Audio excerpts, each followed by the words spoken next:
In the world where the main character lives, dungeons constantly appear. Recently, a dungeon called Caves was created. The Labyrinth dungeon was also created. Following this, the dungeon called Tower of Trials appeared. This world is also called the World of the Great Dungeon. Each dungeon hides many treasures. It is the adventurers who explore the dungeons who gain wealth and fame. However, not everyone can become an adventurer. Only the chosen few can get such a chance. A young man with a huge backpack on his back was walking along a forest road, following a set route. A warrior who met the young man on his way said that there was a dungeon ahead, and that only those who had received the appropriate permission were allowed to enter it. The young man replied that he was a courier and was fulfilling an order. He was currently on a work assignment. The protagonist is a dungeon courier. The young man's name was Nagi, and he had a porcelain rank. The warrior was surprised.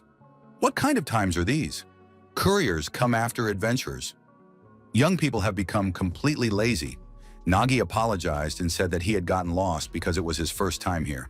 The warrior asked why the young man was alone. Where were the other porters? After all, the customers had paid 50 gold coins to the Courier Association. Nagi said he would like to introduce himself. He was the very courier for whom they paid 50 gold pieces a day. The warrior was surprised. Did one porter really get 50 gold coins a day? The man became angry. Did this guy think they were fools? This was a dungeon that usually required at least 4 or 5 couriers. Was the young man really going to carry everything himself? The warrior showed him the loot and asked how this guy was going to carry all the loot from the dungeon by himself. The warrior told the young man not to make excuses and to return to the association for his colleagues. Otherwise, the association would have to answer for it. Nagi was surprised. Did 4 hunters really have that much cargo? The young man thought that such a reaction from adventurers was normal. It's not every day that you meet a courier who takes 5 times more than usual. He understood that in such cases, explaining was useless. It was much easier to show what he was capable of. Nagi managed to stuff all the treasures he had obtained in the dungeon into his bottomless bag. The adventurers looked at the young man in amazement. What had he just done? Nagi slung the bag over his shoulder and said it was magical. The adventurers asked where the young man had gotten such a bag. They wanted one too. Nagi said that it was a unique bag and no one else could use it. He expressed his hope that the adventurers had no more doubts.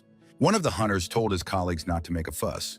The adventurer remarked, "Had these two never seen bottomless bags before?" After that, they apologized to Mr. Jeffenham. Mr. Jeffenham, a swordsman, holder of the gold rank, leader of the Dawn Wolves squad, said that the courier was accepted. However, the young man must prove his worth.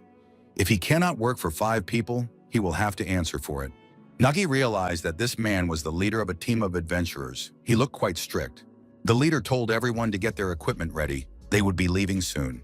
Nagi decided that by the end of the dungeon sweep, he would completely satisfy these adventurers. The entrance to the dungeon appeared ahead.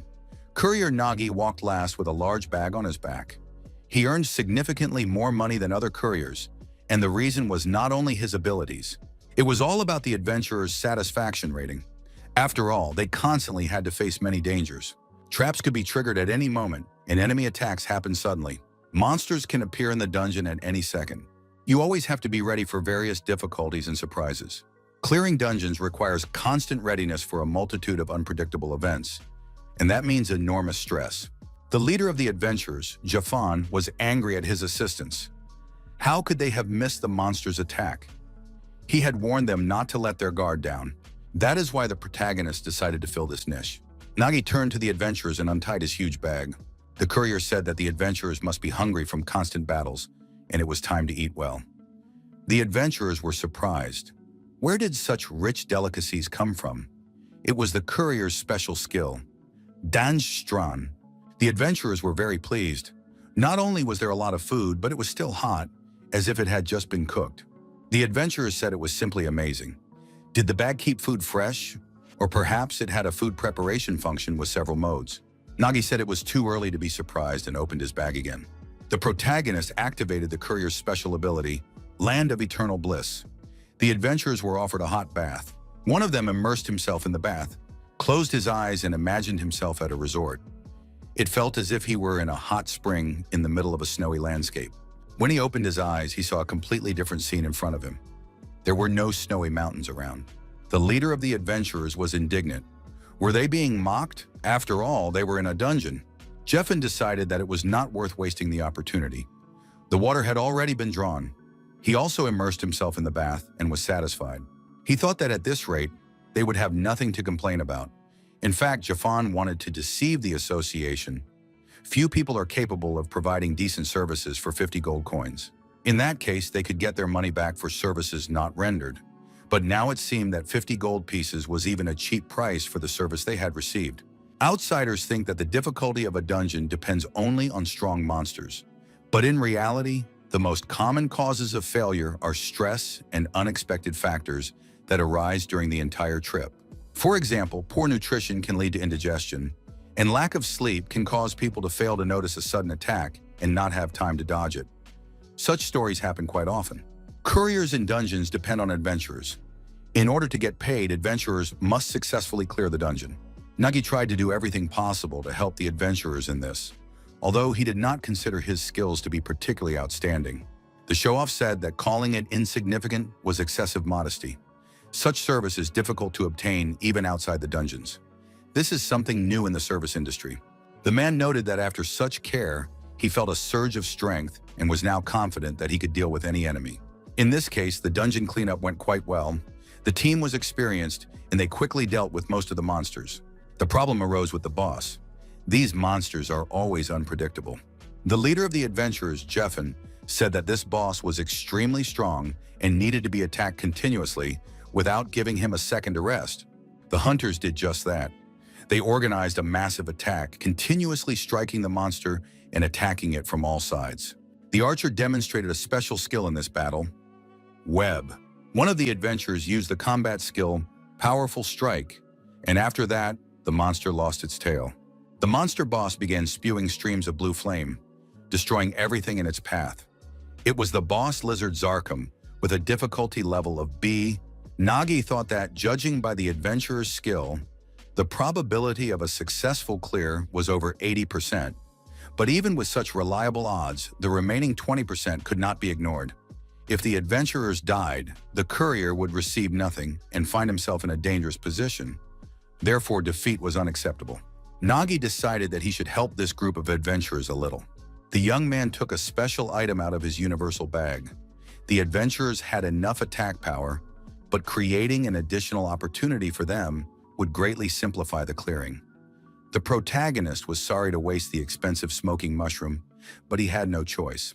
The priority was clearing the area, so there was no choice but to aim accurately at the target. Zarkum continued to fiercely resist the attackers. Nagi seized the moment and threw the smoking mushroom at the right moment.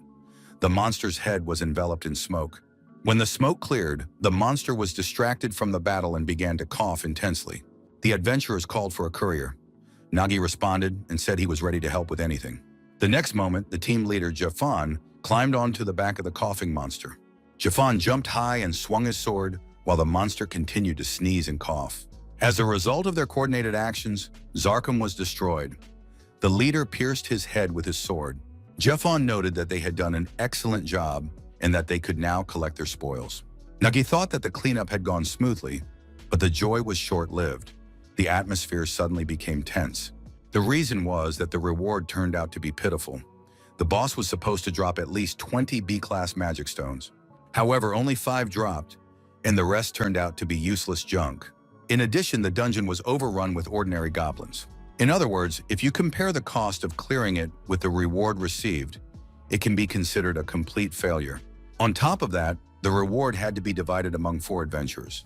Because of this, the joy of clearing the dungeon quickly evaporated, and the atmosphere became tense. The adventurers began to argue and fight over who should get more.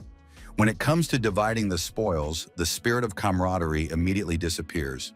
Nagi knew that the adventurers' problems did not concern him.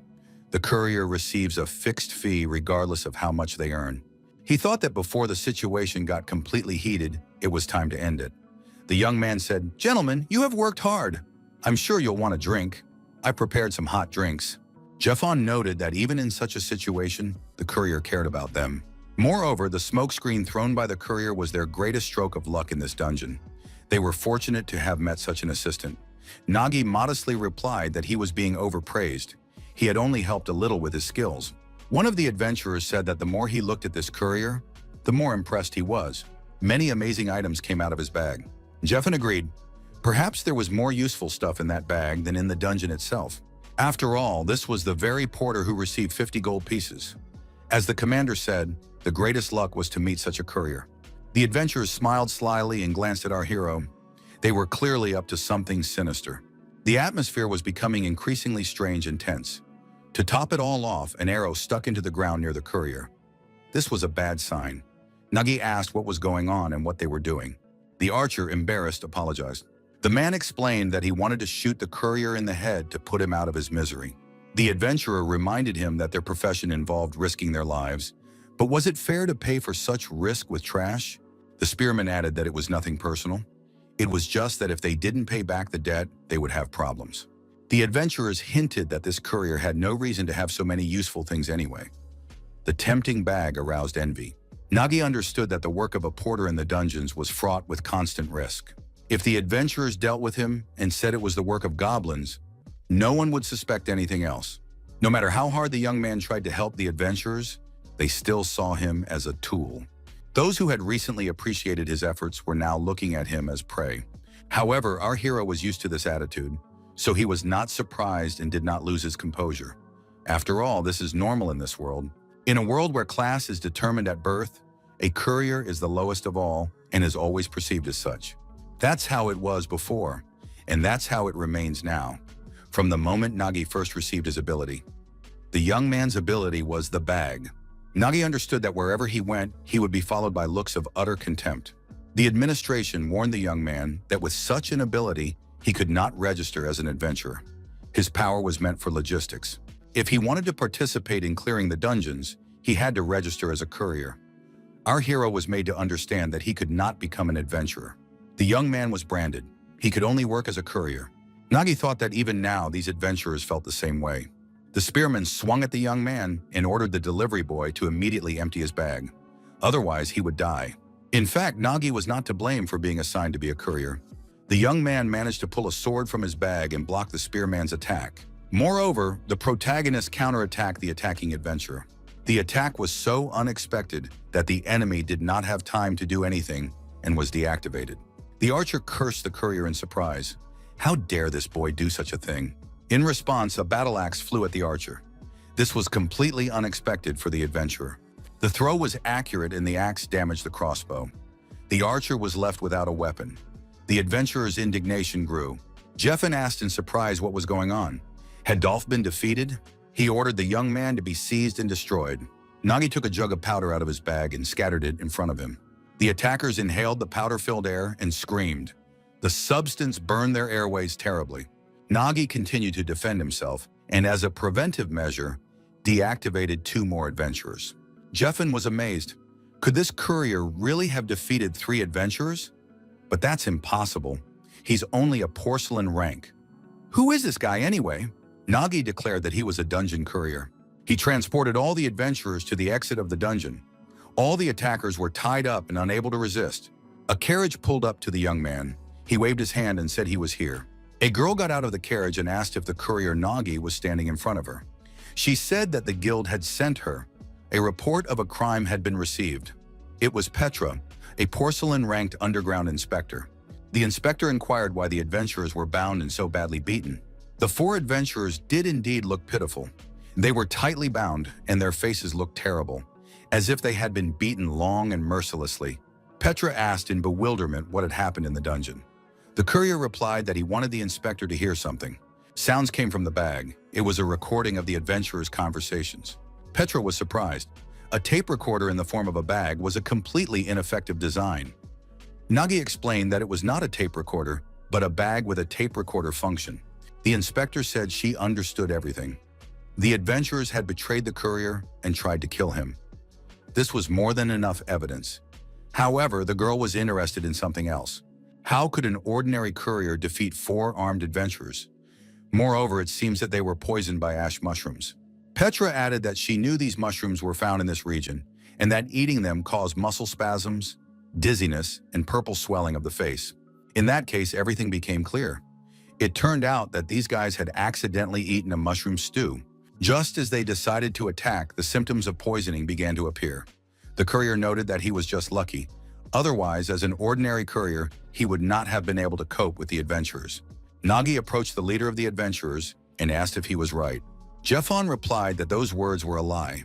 They had indeed eaten poisonous mushrooms, but they had not done so of their own free will. The courier had lured them into a trap before the fight even began. Nagi asked if he was really a gold-ranked adventurer and not a porcelain one.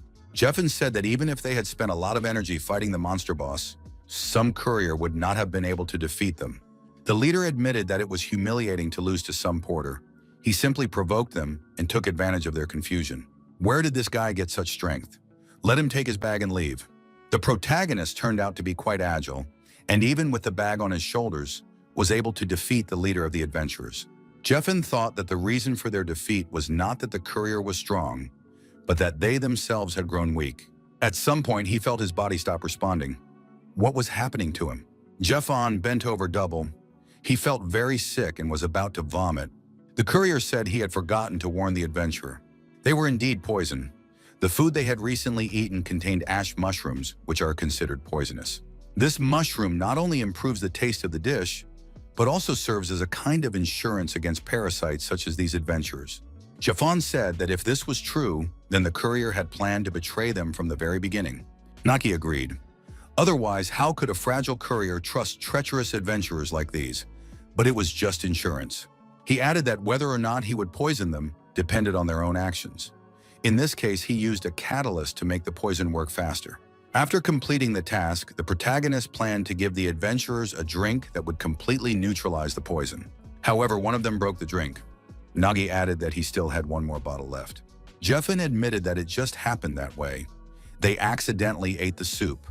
After all, they were ashamed to admit that the courier had defeated them. The adventurers believed that everything would have been different if they hadn't eaten the poison soup. The inspector said that the situation was clear to her. The criminals would be transported. The girl ordered the guards to put the adventurers in the carriage. Nagi said that in that case, he would leave. The inspector asked the young man to wait. If the young man was going to the city, would he like a ride? Nagi stopped, looked back, and asked if the service was free. The answer was yes, so the protagonist agreed. The carriage set off towards the city.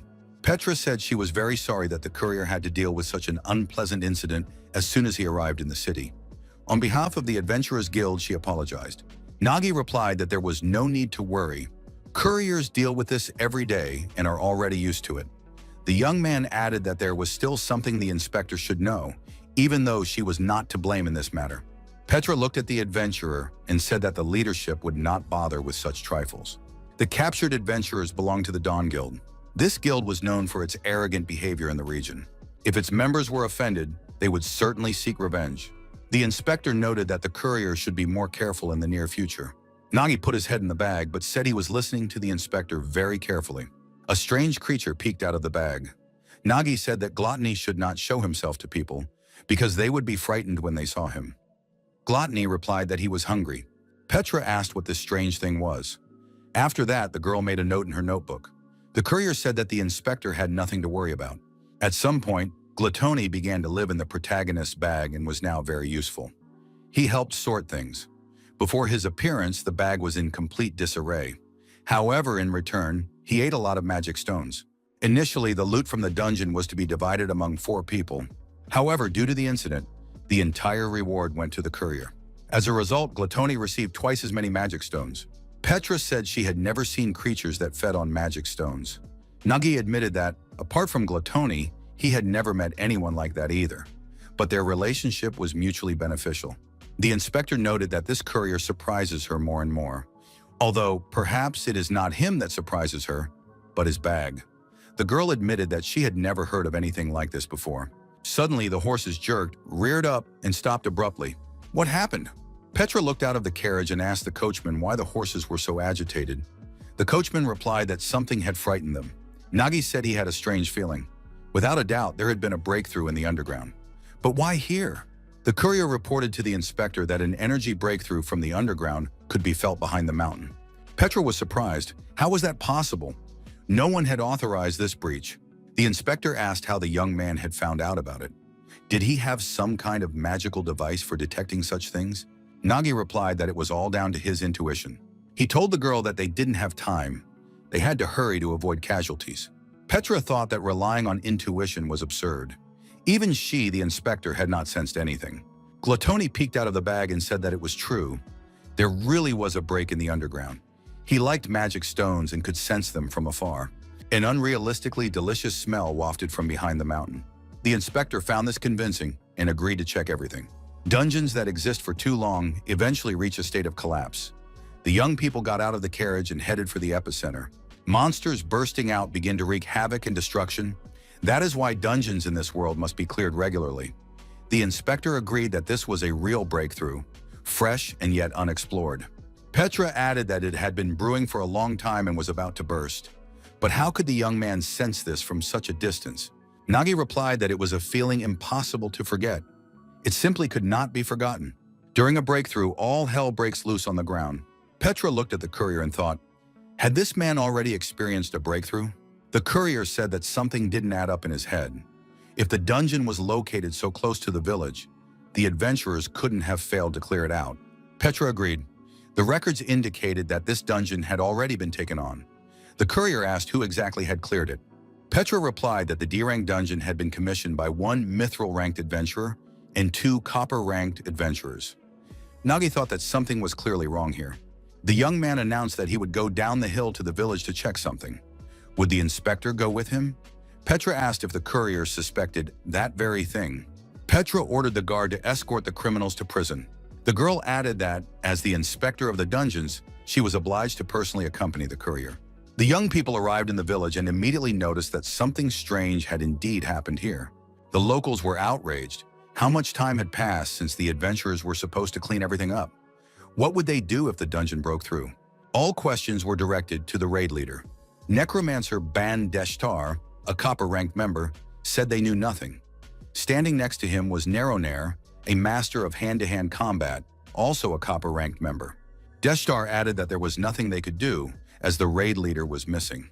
Everything became clear to our hero. Judging by the situation, his assumptions were correct. The raid had been canceled. This usually happens when the raid leader's level is higher than the dungeon level. They register an application for a low-level dungeon, but if they find a more profitable one, they simply ignore the first one. Petra noted that in such cases, the guild imposes a penalty for negligence. The courier noted that this was too lenient a punishment. The inspector agreed. Nagi understood that these residents could lose everything, while the adventurer would get away with a simple fine. The courier suggested that the dungeon would break through tonight. Even if they asked the Adventurers Guild for help, it would be too late. By the time they arrived, the village would already be in ruins. But even in such a situation, these adventurers just shrugged it off and did nothing. Bandeshtar told the locals that they were also victims. The leader of the raid was missing, and they were left with nothing. The breach was no longer their concern. If they had any complaints, they could file an official complaint with the guild. He was not responsible for this and was not obliged to listen to reproaches. The protagonist understood that adventurers are not heroes or defenders. They only care about their own gain. But despite this, in this situation, the power of adventurers is needed. Only they are capable of preventing the dungeon from breaking through. At times like this, Nagi regretted that his class was courier. Petra said that in that case, she would have to evacuate the residents. Saving their lives was the priority. Nagi asked if the inspector was sure that everyone could be saved. The girl was surprised. What did he mean? Nagi reminded her that winter was coming soon. If the residents lost their homes, would they be able to survive it? It was impossible. The young man said that the village didn't need a courier right now. The protagonist thought that this was real luck. He had come in for a short time, and now there might be a breakthrough in the underground. Nagi asked the inspector, if the dungeon breach was eliminated, could the reward be collected without commission? Petra confirmed this. The young man decided that this was a gift from fate. The adventurers were surprised. Who was he? Was this guy really going to clear the dungeon? Nagi took the badge off his chest and replaced it. The adventurers were amazed when they saw its color. Could it be that they were looking at a gold-ranked adventurer? Nagi asked if they wanted to join him. In that case, he offered to split the reward 9-1. Nagi asked the inspector what the penalty was for illegally assuming the title of adventurer. The girl replied that the penalty started at 1,000 gold pieces. Nagi thought that was unfair. The portal to the abyss leads to an unknown dimension, which is itself a dungeon. Only adventurers of at least gold rank are recommended to enter. Ordinary dungeons are not particularly difficult. Ultimately, it all comes down to destroying monsters, and adventurers can handle that. However, in the Abyss, the enemy is space itself. Even an experienced adventurer cannot predict the conditions for completing the dungeon before entering it. This greatly increases the risk of disappearance or death. Therefore, such dungeons are best avoided. Moreover, our hero understood that it was necessary to pass through this dungeon within a strictly defined time. Petra said that judging by the magical limit, the dungeon would begin to collapse in an hour. In other words, if they wanted to prevent disaster, they had to make it in an hour. However, it would be extremely difficult to overcome any trials in 1 hour, especially in the Abyss. Nagi said that they could only hope for an easy dungeon. The group decided that they couldn't waste a second and headed into the thick of things. The first thing that caught their eye was that, despite it being night outside, it was daytime in the dungeon. The necromancer said that this was how the historic first clearing of the dungeon by the rising star Banadeshtar began. Neron added that it was time to show what they were capable of. Deshtar agreed. When the guild saw them in action, everyone's jaws would drop. Petra looked around and told her companion that when she first saw all this, she thought they were doomed. Nagi agreed that it would not be easy. The biome itself seemed to say, "Welcome to hell." The inspector reminded them that they had less than an hour left and asked what their plan of action was. Petra said that the young man's intentions were not malicious, so she would not report him to her superiors. Nagi replied that he had no other choice. He explained that if he had introduced himself as a courier and asked the adventurers for help, they would hardly have agreed. But it was difficult to refuse a gold rank, so he had to take advantage of that. Even if it was a fabrication, if the dungeon wasn't cleared out, there would be a breakthrough. The inspector understood this, which was why she had come here. Petra was well aware that the breakthrough had to be prevented. Otherwise, the villagers would be in mortal danger. Nero said she didn't like slow people. It was time to take action. The girl added that she could do it all on her own. It wouldn't be difficult. And becoming unusually energetic, she began jumping from stone to stone, climbing higher and higher. Bandeshtar said that this was very dangerous. She needed to be careful and calculate her strength. After these words, Neron couldn't hold herself up and fell back to the ground. Deshtar noticed that Neronair, as always, acted first and thought later. It was the same at the training camp. The girl asked why he was swearing. The young man reminded her that debuffs or curses could be active in the portals to the Abyss. They had gone through this at camp. Had she forgotten? The inspector said that these young people were right. In the portal to the Abyss, the first thing to do was to check for curses. The scouts' special ability was detection. Were there shackles? It seemed that this was the curse of the dungeon. They were bound by invisible chains, so they had to move together without straying from each other. Nagi said that tricks don't work in this dungeon, but luckily they have a lot of alpine equipment. Neron was surprised where so many things came from in this bag. Nagi explained that they need to move one after the other, step by step. This is the key to spatial dungeons. They must not rush so as not to waste their strength. However, they couldn't slow down too much either. They had to maintain an optimal pace, then they would be able to reach their goal. Nagi began jumping from rock to rock and told everyone to repeat his movements at the same pace. It was also important to remember that they were connected by chains. The distance between them had to remain constant. They had to keep the optimal distance and move forward in sync. Nero wondered if the leader was going too slowly. She offered to lead the group and run ahead. Nagi refused. It was better to go slowly, but follow a well-thought-out route than to rush and waste time returning. However, even with a precise route, you can always encounter unpredictable variables in the Abyss, as in this case. The young man looked up and realized that there was a dead end ahead. An unknown monster appeared before them. A stone pig that devours stones. Although it was a powerful creature, it was not aggressive, if not provoked. The reference book said that they lived in places with a large number of stones, but it was very surprising that they were found even here. According to the description, this animal quickly excretes waste, thereby changing the structure of the dungeon. Petra noticed that the ecosystem of the dungeon was simply incredible. She was seeing something like this for the first time in real life. Be that as it may, the protagonist saw a problem in this. The platform they wanted to climb onto was destroyed. Now there was only one option left. Nagi decided to throw a hook with a rope at the stone pig and use it to move. However, if they missed and provoked the creature, it would become aggressive. But they didn't have time to fight. Bandeshta said that it seemed like his moment had come. The necromancer warned the commander to watch him closely. Everyone should see how Bandeshtar overcomes this obstacle. He activated his finger summon. Two segmented golems were created, pebble and cobblestone. The young man said it was amazing. Summoning abilities were very rare. If the summoned creatures hooked onto the hook, a rope could be attached without provoking the stone pig. But for some reason, the segmented golems began to move strangely. Nero said that in the camp they called him Explosive Ban. No one trusted his minions because he had poor control over them, and as a result, they all exploded. Bandeshtar noted that controlling summoned creatures was like looking in a mirror and moving your left hand separately from your right. If he had to maintain control for no more than 5 minutes, everything would be fine. He hoped so. Although the protagonist had his doubts, there was little time, so he had to act quickly before everything exploded. Pebble and cobblestone were thrown at the stone pig and caught on it. Nagi said that Bandeshtar now needed to be patient. During the summoning, part of his consciousness was connected to the creatures, so he had to be careful. The protagonist thought that even though it was a very difficult dungeon, they were a little lucky. The squad began to climb the rope one after another, approaching the stone pig. Nagi concluded that the abilities of the adventurers accompanying them had proven useful in this dungeon, especially the minions. With them, it would be easier to get through the dungeon. Shouts came from below. They needed to hurry as their condition was deteriorating. Nagi said they had to hold on a little longer. They had only been moving for 3 minutes. Bandeshtar apologized and said that his minions were about to explode. The crack that had appeared on his head was getting out of control.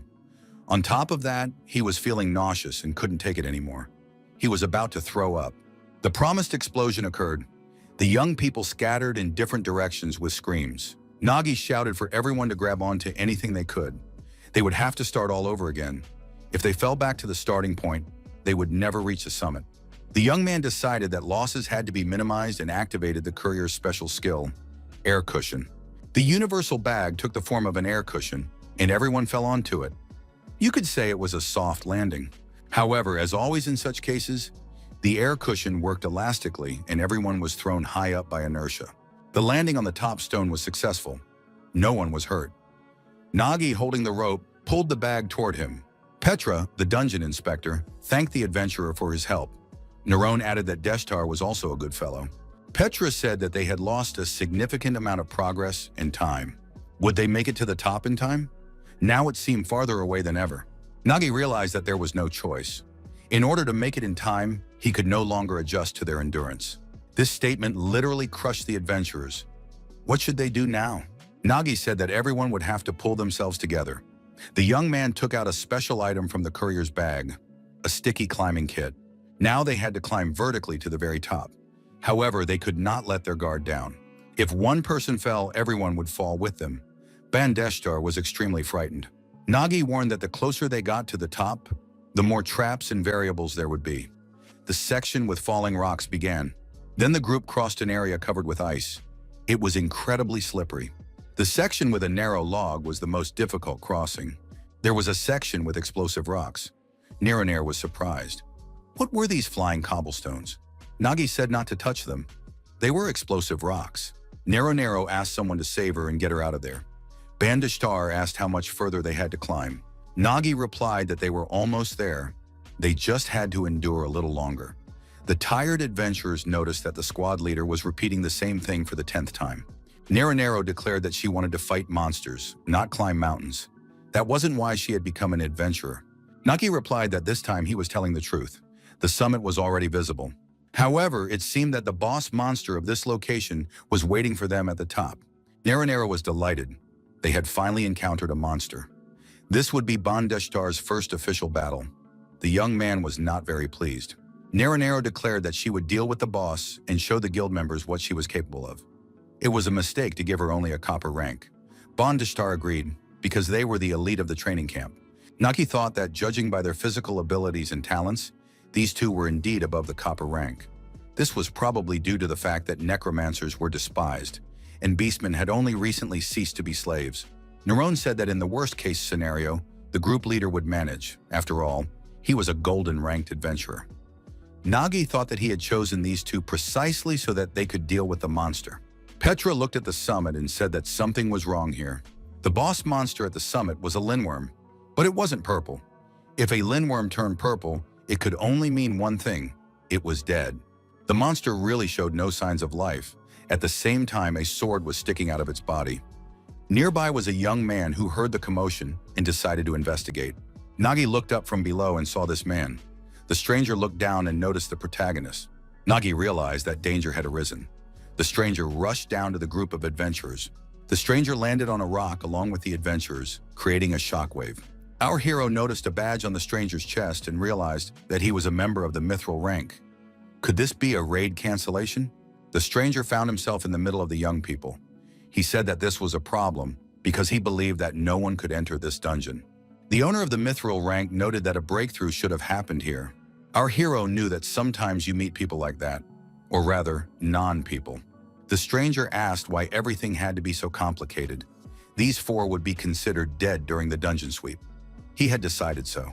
Such non-humans deliberately arranged for dungeons to be breached. In this world, people registered with the Adventurers Guild receive a rank corresponding to their abilities. The initial and lowest rank is porcelain or white. This includes dungeon couriers, guild office workers, and other professions that do not possess combat skills. The next stage is the novice adventurer level, copper rank.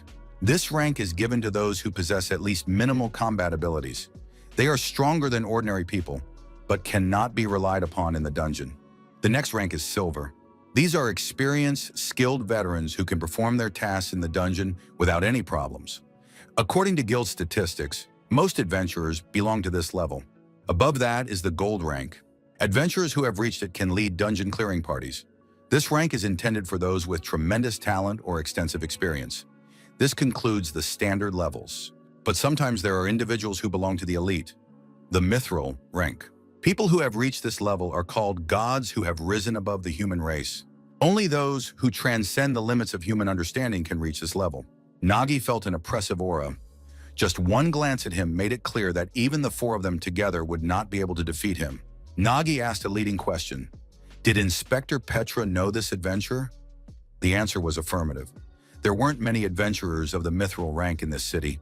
The girl had previously told him about the unceremonious Dawn Guild. This man was the commander of the Dawn Guild squad. He was a berserker named Dullahan. Dullahan recognized Petra, who worked as an inspector for the guild. But what had she forgotten in this dungeon?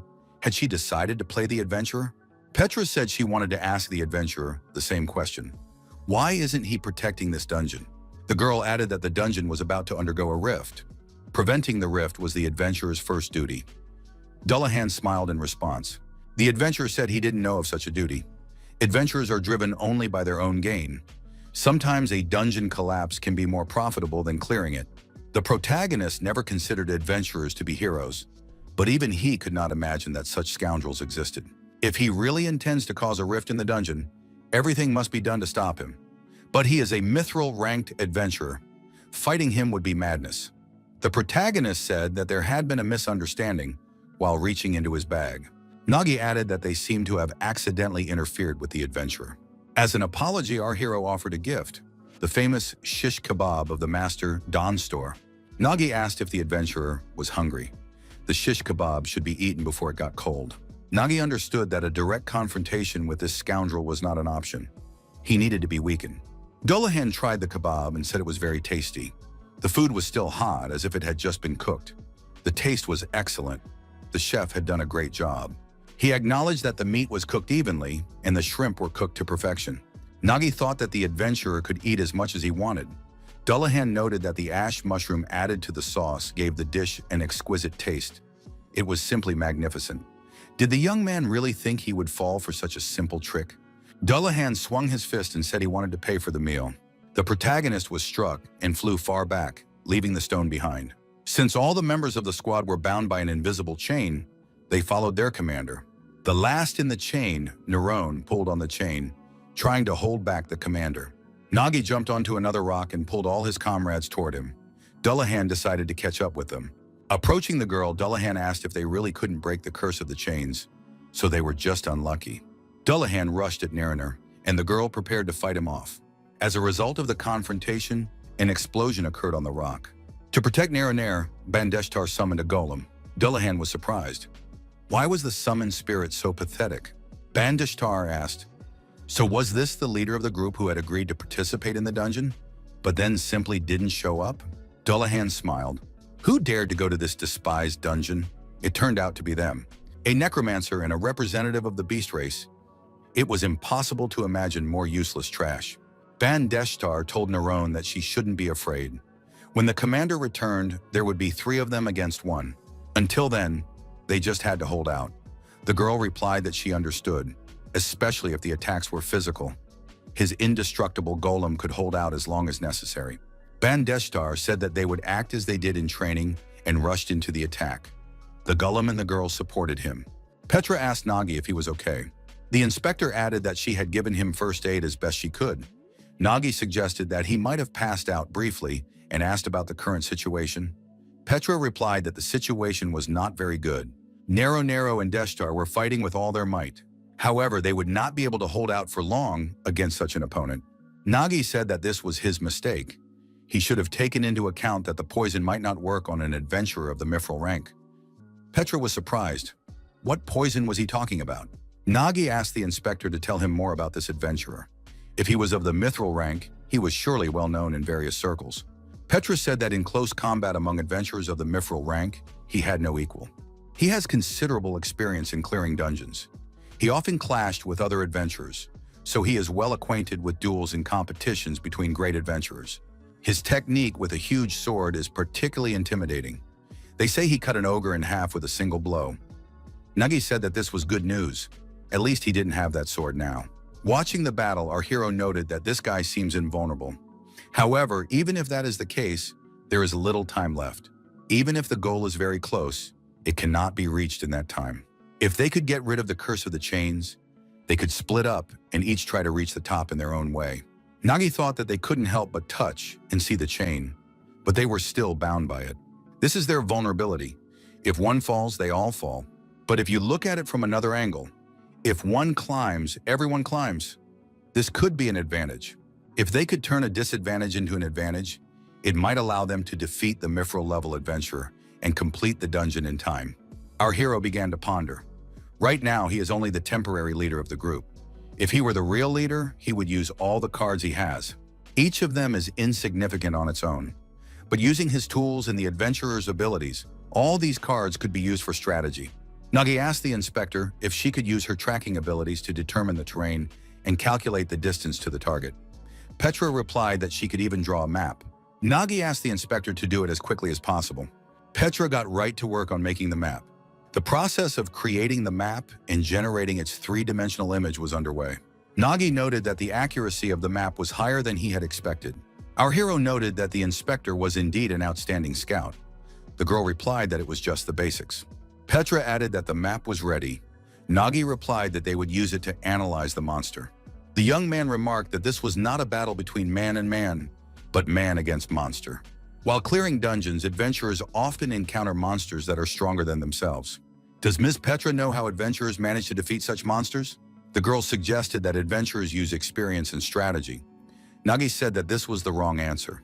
The secret to adventurers defeating stronger monsters is cunning, finding weak spots, ambushing, and launching surprise attacks, using all kinds of underhanded methods. That's how they win. Therefore, to defeat this monster, they would have to act cunningly. At the last moment, Dullahan intercepted the arrow flying at him. Nagi said that if the ambush was successful, even such a pathetic arrow could work. The courier's special skill, Web Bomb, was activated. Dullahan found himself entangled in a web from head to toe. The adventurer said he was tired of all this. At that moment, our hero decided to confront him head-on. The courier's special skill, Ash Mushroom Explosion, was activated. Dullahan noted that his opponent was extremely annoying. He completely covered the area with a smokescreen. The adventurer of the mithril rank did not expect these young people to put up such stubborn resistance. Nagi asked his comrades how they were feeling. Bandeshtar replied that everything was fine. Nagi inquired whether Deshtar could still summon minions. Deshtar reported that 2 creatures were available. Nagi assumed that this should be enough. The squad commander told them to listen carefully, as he knew a way to get them out of their predicament. Dullahan emerged from the fog and thought that he had never heard of a swordsman who fought in such a way. It seemed that this guy was hiding with his allies behind another rock. The adventurer saw the outline of his opponent in the fog. Dullahan thought it was reckless of them. If he had created a smokescreen, he should at least not have revealed himself so obviously. The adventurer activated his fist, charged it with energy, and prepared to strike. The fist hit its target, but the target turned out to be a stone golem. Dullahan was surprised. Could golems talk? He had just heard a voice. The golem had a bag behind its back. The adventurer thought that the sound had come from this strange bag. Dullahan wondered where the boy could be now. A rope was sticking out of the bag. When the fog cleared, the adventurer saw a young man holding onto the rope with his hand. Dullahan realized that it was a trick to distract him and secretly climbed to the top. The adventurer noted that it was too crude. Now that he had discovered them, they would not be able to climb up the rope. Nagi asked if Dullahan was sure of his words. The protagonist said they had to hurry, as their rival had spotted them. Deshtar also appeared out of the fog. A hook with a rope was thrown to the top. Deshtar promised that he would succeed. The golem with the hook jumped to the top and approached the body of the monster boss. The golem hooked the monster's scales. Time ran out, and the monster began to swell before exploding. There was a powerful explosion. At that moment, another golem was holding Dullahan. The adventurer thought that this guy had calculated everything on purpose, intending to pin him down in this position. The golem continued to hold Dullahan, preventing him from rushing after the squad. He decided it was time to get out of there and tried to break free. He knew it wouldn't be easy. This golem had the greatest strength. Nagi remembered that this was not a normal battle between man and man. It was a battle between man and monster. There are monsters that cannot be defeated. If the goal is not to destroy the monster, why bother fighting it at all? After the explosion at the top, the monster boss began to fall, and the ropes attached to it began to pull the squad up to the top. Dullahan, on the other hand, was thrown off the rock and began to fall down. Our heroes found themselves at the top, and they had only a little way left to run. Nagi was in front and told everyone to hurry. The end of the dungeon was already in sight. Although there was little time left, they had to make it. Nagi said that this time, Nero deserved most of the credit for the victory. Without these adventurers, our hero would not have been able to throw the rope over the top, which was more than 50 meters high. It was hard to believe that this could be done with strength alone. It was truly impressive. Nero said that it wasn't difficult for her. She tried a little, and it worked. Deshtar noted that anyone could do it if they had enough strength. The young man said that no matter what anyone said, he, Deshtar, was the main hero of the dungeon. Deshtar added that he even defeated that boring berserker, and moreover, was able to hook the rope at the right point. Deshtar declared that he was even cooler than the mithril adventurer. Nerone noted that all this guy did was get punched in the face. Petra said that these adventurers in the back were very happy. Nagi added that he had noticed that too. For those two, this is probably their first dungeon clear. And besides, victory feels brighter when everyone has contributed. Not when one person dragged the others along, even though he was just watching from the sidelines. Our hero added that Petra also made a huge contribution. The inspector noted that she did almost nothing. Nagi knew that scouts had a special skill, reading the terrain. However, this is usually limited to basic abilities. But contrary to popular belief, Petra instantly created a very detailed map in 3D format. It was thanks to this map that they were able to calculate the location accurately. The young man continued that it was safe to say that this was the level of a professional scout. Petra thought that Nagi's merit lay in the fact that he quickly developed and implemented this plan, and that was the greatest contribution to the operation. Was the young man sure that he was a courier? How could such a person be a courier? Deshtar asked the commander what would happen to this berserker. Nagi replied that it wasn't even worth asking. For what he had done, he would have to rot in prison for the rest of his life. After that, he should be banned from being an adventurer. Petra agreed that Dullahan had committed a serious crime, but the problem was that he was a mithril-ranked adventurer. The higher an adventurer's rank, the more immunity they have from punishment for crimes. Moreover, adventurers of the mithril rank receive state support, so it was highly likely that he would simply be fined. Nero and Deshtar said in surprise that this was unbelievable. Deshtar added that he didn't really care. Even if that was the law, he would deal with Dullahan outside the dungeon himself.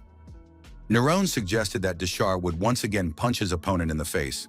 Nagi said that this was a very dangerous idea. They had only seen a small part of this berserker's power. It was worth looking around. The bodies of the Nul tribe that had guarded the entrance to the castle lay everywhere. Dullahan had destroyed them all single-handedly. Deshtar noted that he could have done the same. Nerone added that they simply hadn't been given the chance. Nagi pointed out that this was not important. If you looked at the wounds on their bodies, it was clear that they had all been destroyed with a single blow. An adventurer's special skill manifests itself when he uses the right item. The protagonist added that in the battle with these two, the berserker did not use either his sword or his skill. Even with his bare hands, he gave everyone a beating. Deshtar was surprised. Was there really such a difference in levels? After all, he had put all his strength into the blow. Now when he thought about it, it became obvious. The berserker's two-handed sword was stuck in the monster's heart. Perhaps he also destroyed this boss with a single blow.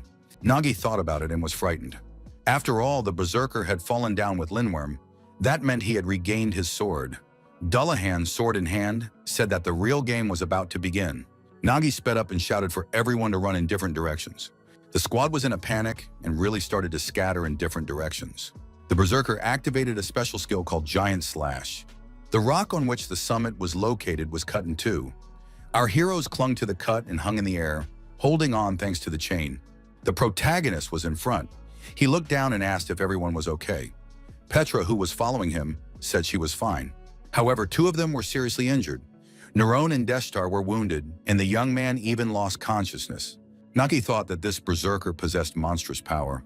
Moreover, Dullahan, jumping from rock to rock, was about to catch up with them. He really was a monster. Nagi realized that if they delayed, the berserker would catch up with them. There were only 3 minutes left. To stop this madness, they had to at least try. Nagi thought that he was just a courier, but during all this time, carrying countless loads, he had trained himself. So heavy loads were nothing new to him. Now the situation was similar, only the weight was a little heavier. The young man assumed that he would definitely manage. The main thing was not to give up and strive to achieve the goal. Time was running out, Dullahan was getting closer, but the protagonist did not give up. With one last push, the young people climbed onto the horizontal surface. Nagi was carrying the wounded Deshtar. Dullahan, jumping from rock to rock, was approaching the summit. The young people entered the central palace. Only a few steps remained. In the central hall, the core of the dungeon floated in the air. They had reached their goal. Nagi thought that now all they had to do was destroy this core. Our hero took the blade out of his bag and immediately threw it at the core. However, in the next moment, there was an explosion in the hall. Everyone turned around. Dullahan appeared with his two-handed sword in the immediate vicinity of the explosion. The berserker managed to knock our hero's blade away. The blade flew to the side and stuck into the ground. Dullahan said that time was up. Immediately after these words, the core of the dungeon exploded behind the berserker. A bright flash appeared along with the explosion. The flash was so strong that even the villagers outside the dungeon could see it.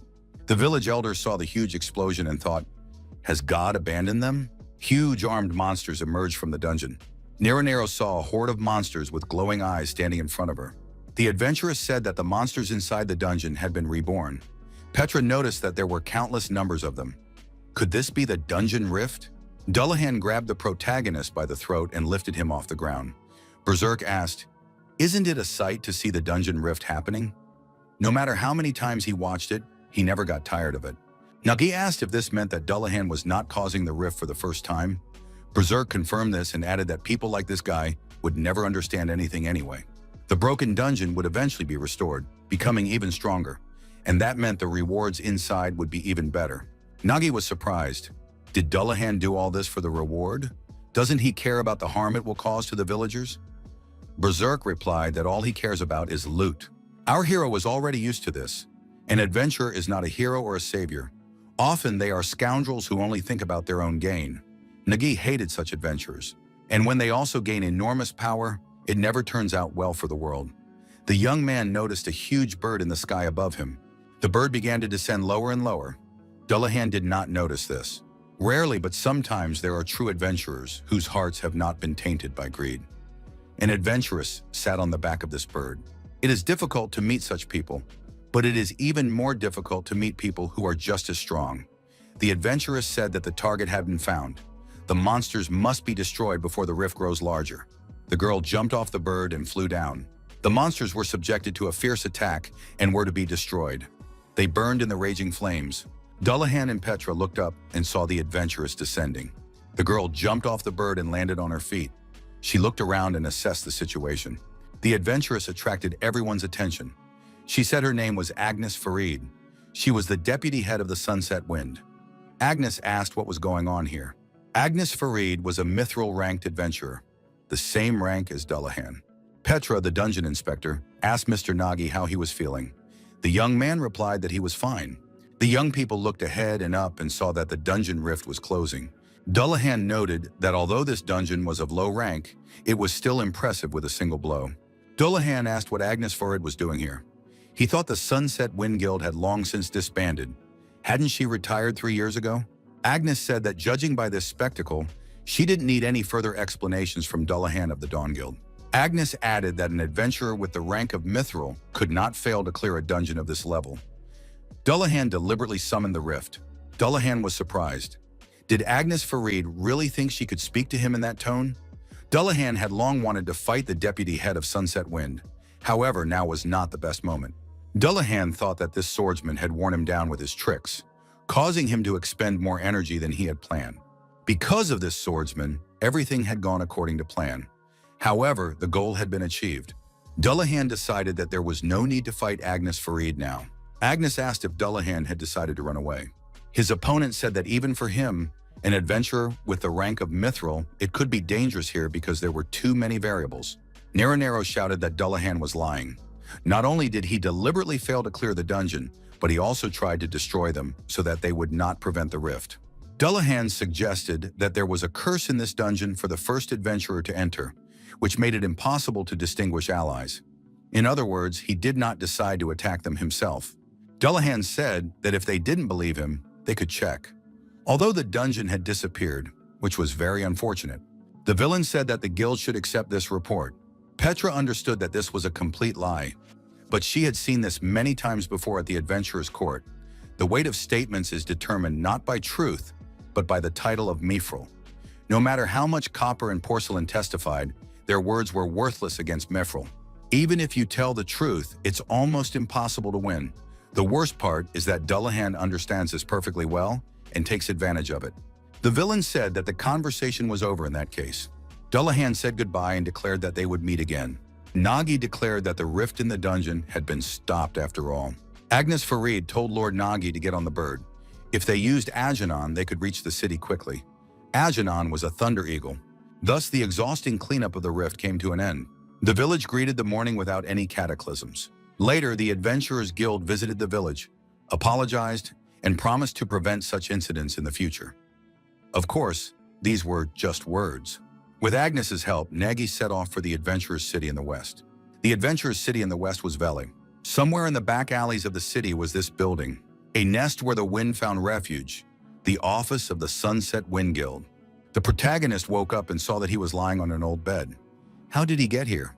Petra, who had fallen asleep at the young man's bedside, woke up and was delighted that Mr. Nagi had finally regained consciousness. Bandeshta and Niraner were also happy that the leader of the group had regained consciousness. Nagi still did not understand what was going on. The last thing he remembered was going berserk. Petra said that this was the office of the Sunset Wind Guild. Nerone noted that their stylish sister had saved them. She even called a priest from the church to heal the gentleman. The healing process was simply incredible. Nagi said that was probably why, apart from a little fatigue, there were no wounds or complications.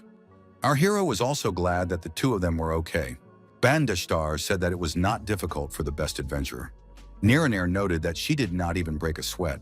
Deshtar added that for his first adventure, it was a grand adventure. When they saw how happy the villagers were that the dungeon rift had been stopped, they understood what it meant to be an adventurer. A local girl gave Deshtar a wildflower. The adventurers said that for them it was just a dungeon with rewards and glory, but for the villagers it was a threat to their lives. The young people bowed to the elder and asked for forgiveness. They were sorry for being rude in the past. Nero told the protagonist that she would become a great adventurer. Deshtar reported to the squad commander that they had saved the village. Nagi was also glad that, fortunately, the village had been protected. Our hero decided that when everything was over, he would tell the whole truth. After all, he was not a golden adventurer. In fact, he was of the same rank as Nero and Deshtar. He was an ordinary porcelain courier. Would these two be able to treat him the same after hearing this? Most likely not. Nagi said he wanted to say something, but asked them not to be angry. The adventurers were surprised. What was he talking about? Nagi told them that he had been hiding his identity and pretending to be an adventurer, pretending to be the team leader. As expected, their reaction was cold. Under the circumstances, this was understandable. The bond built on lies disappeared, and they became a courier and adventurers again. The young people said goodbye and told Nagi to stay here and rest. Petra asked our hero if it was really necessary to tell the truth. Nagi remarked that these two would make excellent adventurers. The young man was sure that they would meet again in this city while he was working as a courier. He added that you can't build a relationship on lies. Petra said that she had seen many adventurers while working as an inspector. Most of them act only for their own benefit and do not hesitate to commit crimes. An adventurer is not a hero or a savior, but someone who craves only profit. However, Mr. Nagi was not like that. The young man cleared the dungeon even though it brought him no benefit. He risked his life only to save the village and did not ask for any reward. Petra said that Nagi was a true hero. The protagonist thought that this was not the case at all. While everyone was engrossed in the conversation between Dullahan and Agnes, the reward for clearing the rift appeared. The reward was a chest that descended to the ground near the adventurers. The squad leader seized the opportunity and ran to the chest. Nagi, having given his all, collected the entire reward and collapsed, exhausted. Petra thought that he had collected all the loot twice in a row. He seemed to be in a great mood. She would have to check on him later. That day, not only Petra was mistaken, but also Nagi. Neron and Deshta were also surprised by the commander's words. Neron did not believe that the boss was an ordinary courier. Deshta said that they were thinking the same thing. It's just a legend. Nagi pretends to be a porter, hiding his true power, but in reality, he is a golden adventurer. Hidden power is simply delightful. He probably thinks he has fooled them. These two turned out to be much more foolish than Nagi thought. They promised to keep the secret in order to maintain the legend. It would be their shared secret. Meanwhile, on the other side, this minor incident began to snowball, turning into an avalanche. Dullahan met with a man in a secluded place. The man said he had heard about what had happened. They say there was some interference. Dullahan apologized to the leader for this. First, he was attacked by some children, then Sunset Wind intervened. But in any case, the goal was achieved. The leader reminded him that the Dawn Guild does not forgive those who interfere with their plans. And it doesn't matter if it's a fake adventurer or Sunset Wind. Agnes thought that if what she heard from Mrs. Petra was indeed true, then perhaps she would investigate the chain of underground rifts that had recently begun to occur in the area. On her way back to the city on the bird, she asked Inspector Petra to tell her the details. Why was Petra there? And why was this man so badly injured? Agnes wanted to hear all the details, scared if they had entered the vault illegally. She checked the composition of the squad at the time of her arrival, and it did not match. However, that was irrelevant. It was a personal conversation. No authority to hold the inspector accountable, even if there had been any violations. Agnes said that during the investigation, she had found a clue, and it might be related to the Dawn Guild. That was why she was here today. Petra said she had heard of the fracture chain, but did not know it could be connected to the Dawn Guild. Agnes stated that this was only a hypothesis, but the inspector's information could help her. Petra agreed to tell everything, but asked to keep Mr. Nagi's illegal actions a secret. Perhaps he should even be praised for it. The inspector promised to tell how they ended up in the dungeon and what happened inside. The golden adventurer, who was actually a courier, was able to almost clear the dungeon. If it weren't for the Dawn Guild dog, this courier would have definitely succeeded. A courier who led the mopping up of the rift, which even adventurers avoid, seems incredible. That is why he deserves more respect. His determination to rush into a place where he could die in order to prevent the rift is admirable. Nagi told Agnes that she had saved them. The adventurer asked if the young man was okay. Nagi replied that thanks to her, he was fine. The woman stated bluntly, she, Agnes Farid, deputy head of the Sunset Wind, orders the young man to become her party comrade. Nagi stated with all responsibility that he did not want to do this. It was a categorical refusal. The Sunset Wind Guild is located in the Western City and was once considered one of the most famous and respected. However, after the disappearance of the guild's head, everything changed. The Sunset Wind Guild began to decline. In this situation, a meeting was finally held in the guild after a long time. Anne Dorothy, the gold-ranked summoner and treasurer of the Sunset Wind Guild, said she was against it. No matter how difficult times were for the guild, they couldn't accept just anyone. Anne Dorothy asked the others to express their opinions. Nines, a gold-ranked knight and member of the Sunset Wind Guild, said he agreed. Agnes' decision was too arbitrary. Besides, they say this guy is just a courier pretending to be an adventurer. A courier and a swindler is too much. Ferroro, a copper-ranked priest and mercenary sent by the White Order, said that they were being too harsh on this man. She would vote yes. Besides, they already had so few members. Every member was worth their weight in gold. Ferroro added that she always focused only on healing. Besides, this guy with his hair down looked cute. Stone Man, a copper-ranked defender and member of the Sunset Wind Guild, told them not to argue. It was useless to argue because Agnes had already made her decision. Ferroro warned that under certain circumstances, she might not provide treatment. She was someone to be reckoned with. Agnes entered the room and said that there was nothing to think about and nothing more to discuss. The decision had been made. Refusal. Everyone present expressed extreme surprise. How could the courier refuse them? What was he thinking? Nagi tidied himself up and said that the preparations were complete. Petra asked if the young man was really leaving. Maybe he should rest a little longer? Nagi said that he was fine. He just felt a little anxious when he was sitting around doing nothing. Petra asked why Nagi had refused to join the guild. After all, such membership had many advantages. The protagonist replied that he understood everything. The guild offers many advantages, but complicated relationships with people cause more trouble. Therefore, he likes to remain as he is now. The inspector said that if Nagi had made up his mind, she would not insist. However, after 2 clashes with the Dawn Guild, it might be much safer to be under the guild's protection. Nagi said that there was no need to worry about him. He had already come out of the water slightly wet twice, and the 3rd time would be no different. Besides, why would anyone worry about a courier like him? Petra said that in that case, it was time to return to the guild. Nagi thanked the inspector for everything. As she left the room, Petra noted that if he needed help, she was ready to provide it. After the girl left, the protagonist decided to check the reward. Whatever it was, he hoped it would be something valuable. Nagi called Gluttony and climbed into the bag. Where had his assistant gone? Nagi found Gluttony sitting at the bottom of the bag. The young man asked why he wasn't coming out and what kind of outfit he was wearing. Gluttony replied that it meant nothing. He was standing near the chest from which the barking came. Nagi asked Gluttony if he had checked what was in the chest. Gluttony replied that there was nothing in the chest. Barking came from the chest again. Nagi said that it was very suspicious. What was really in there? Gluttony replied that he didn't see anything suspicious and that everything was fine. Nagi told Gluttony to step aside so he could check the chest himself. Gluttony shouted at his boss not to do it. Nagi looked inside the chest and saw strange creatures. The young man wondered who they were. Were they puppies or maybe they were monster cubs? But why were they in the chest? Nagi asked Gluttony what was going on and where the reward was. Gluttony said he would explain everything now. As usual, he was sorting through the loot and opened the chest to tidy it up. The chest contained stones that looked like eggs. Suddenly, these puppies hatched from the stones. The protagonist thought that if this was really the case, then perhaps the chest contained monster eggs. They couldn't be called useless. Sometimes beast tamers take them, but these creatures have already hatched and look like trainers wouldn't want to take them. This is very annoying. Our hero spent a lot of resources in this dungeon, hoping to be compensated with a reward. Nagi didn't know what to do with them now. Apparently, their parents had been enslaved by Lindworm and lived in the Heavenly Citadel as slaves. To save their children, the parents hid them in the rocks. In that case, it explains a lot. Gluttony asked to keep the cubs and promised to raise them. Nagi said he would think about it. The protagonist decided that it wasn't such a bad idea. If he kept these 3 creatures, nothing terrible would happen.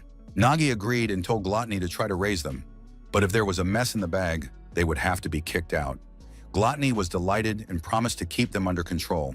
Gluttony told the guys that he had been given permission and they could stay. Nagi was surprised. Why was there a whole army of them? After our hero got out of the bag, barking could still be heard from inside for a long time. Unfortunately, the reward for the dungeon rift proved useless to the protagonist. However, the reward for the cave dungeon remained. The young man decided to start with it. The protagonist found a trophy exchange point in the city and chose the one with the highest rating. Nagi sold the magic stones and the monster trophy. In return, he received a bag of money. The young man thought that it had been a long time since he had held so much money in his hands. First, he needed to buy everything that was already gone from the bag. Mushrooms for smoke screens and explosive mushrooms, which he couldn't afford before because of their price. He replenished his food supplies. Nagi decided to repair his weapons and buy some more arrows. He also set aside some money for the adventurers, Deshtar and Nero. Even after all these purchases, he still had some gold left. Our hero decided to spend some money on a gastronomic tour. While the protagonist was enjoying himself, he was being closely watched.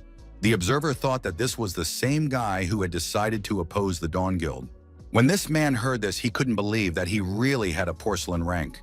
Not only did this guy put petty thieves behind bars, they say he even managed to pull off a trick against the Dullahan.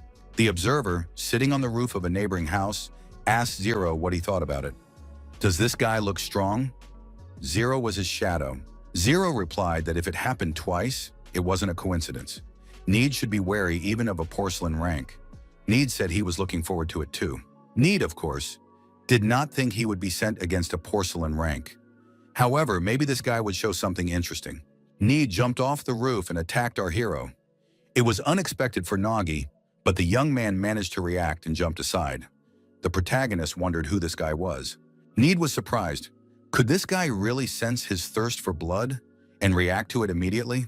Need said that this courier was clearly unusual, and he was interested in him. Need said that this would probably be the end of it, and lunged at the courier again. Nagi was able to jump aside again. Need demanded that the courier show what he had used against his guild. Nagi wondered who this guy was. His badge indicated that he was a gold-ranked mage. However, his movements were consistent with the fighting style of an assassin. If he was so openly hostile, he couldn't just sit idly by. Need thought that this guy was finally going to show something. He wanted to see what this swordsman, who had been taunting Jeff, was capable of. Strange objects appeared on our hero's sword. It was a set of special courier tools. Modified explosive mushrooms.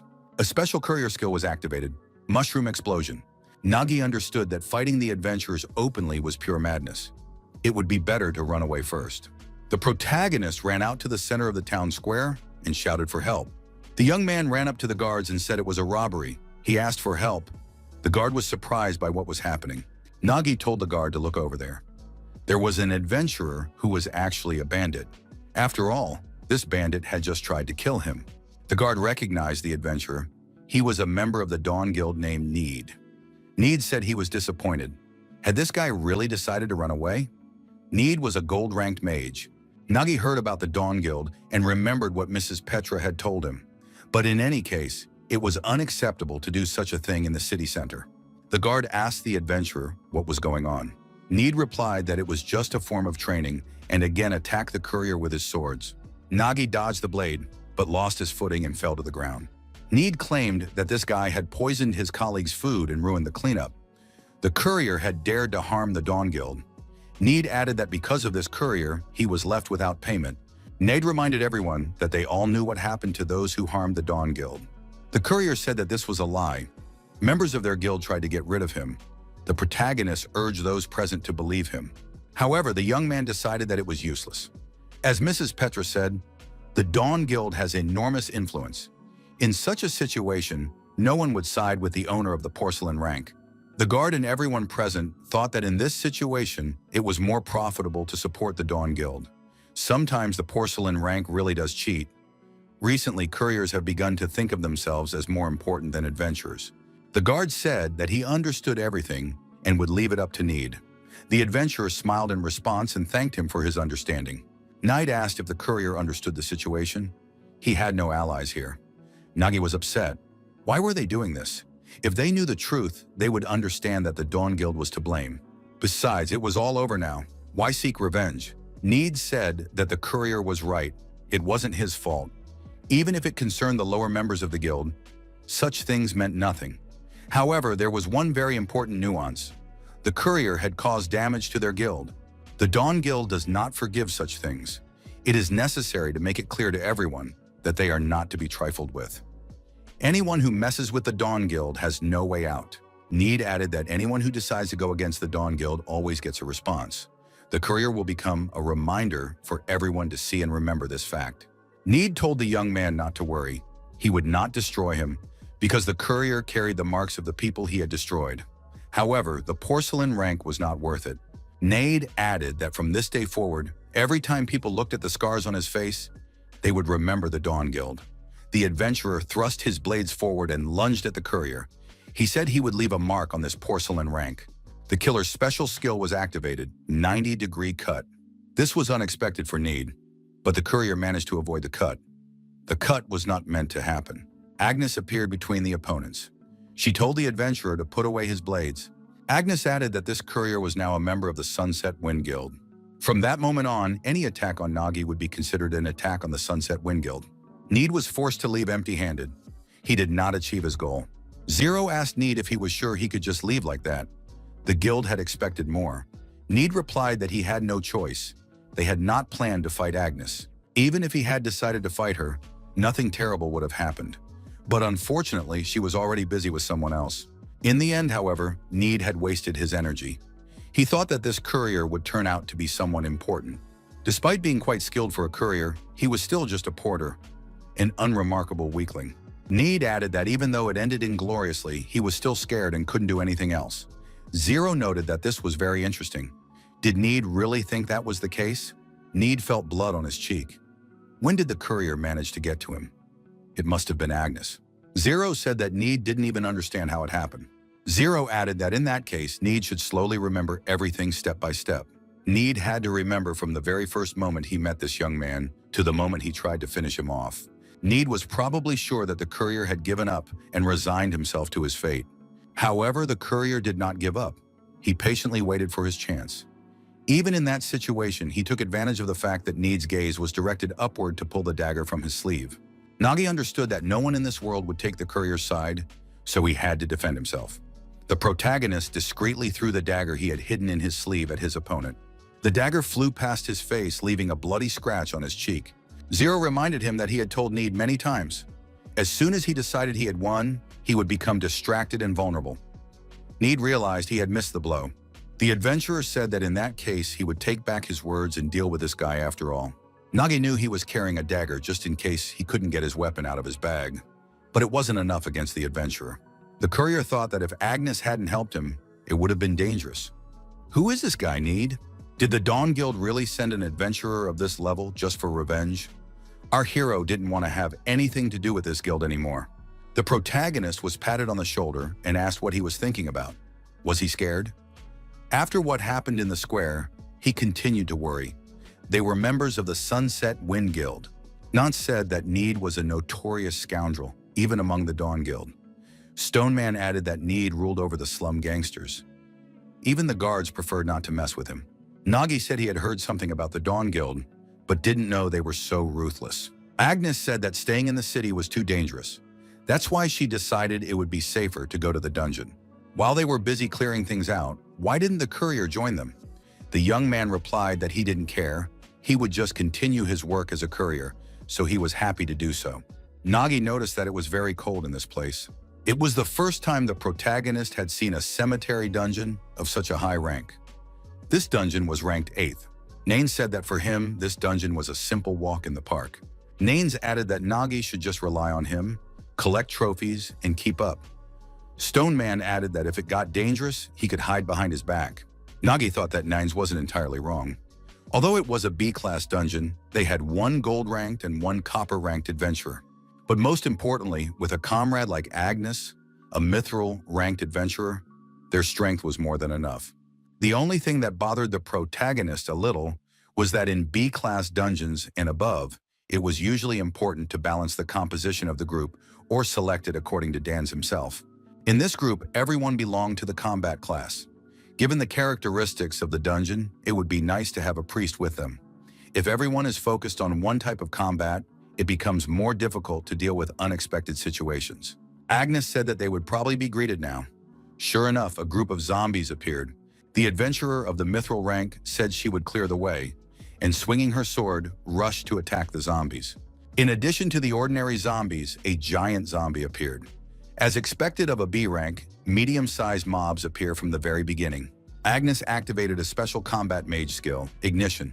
As a result of using this skill, the giant zombie was engulfed in flames. Its body burst into flames like a torch. Agnes then used a special combat mage skill called Bud. A fiery flower appeared. The flower began to open, and a powerful explosion occurred. The zombie completely disappeared in the flames. Nagi thought, so this is what an adventurer of the mithril rank is like. It seems that worrying about the composition of the group was unnecessary. Our hero had seen many adventurers, but this was the first time he had seen such a powerful talent. Talent is the foundation of any adventurer. Every adventurer has a talent that allows them to unleash a unique power corresponding to their class, and abilities depend on the talent of each individual. That is why adventurers are able to fight monsters that surpass them in strength. And if it is a mithril adventurer, his level of talent goes beyond reasonable understanding. Agnes said that now is not the time to delay. Before these zombies are resurrected, we must move on. Resurrection is the main feature that distinguishes cemetery dungeons from ordinary ones. The squad moved at a fast pace. The monsters in these dungeons are generally weaker than those in other dungeons. However, the difficulty lies elsewhere.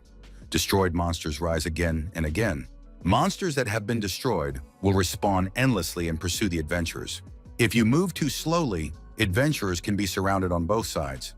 In this case, the probability of successful passage decreases sharply. Therefore, in such cases, it is important to either bring a priest who can perform an exorcism or use holy water sold in churches. The problem is that both are expensive.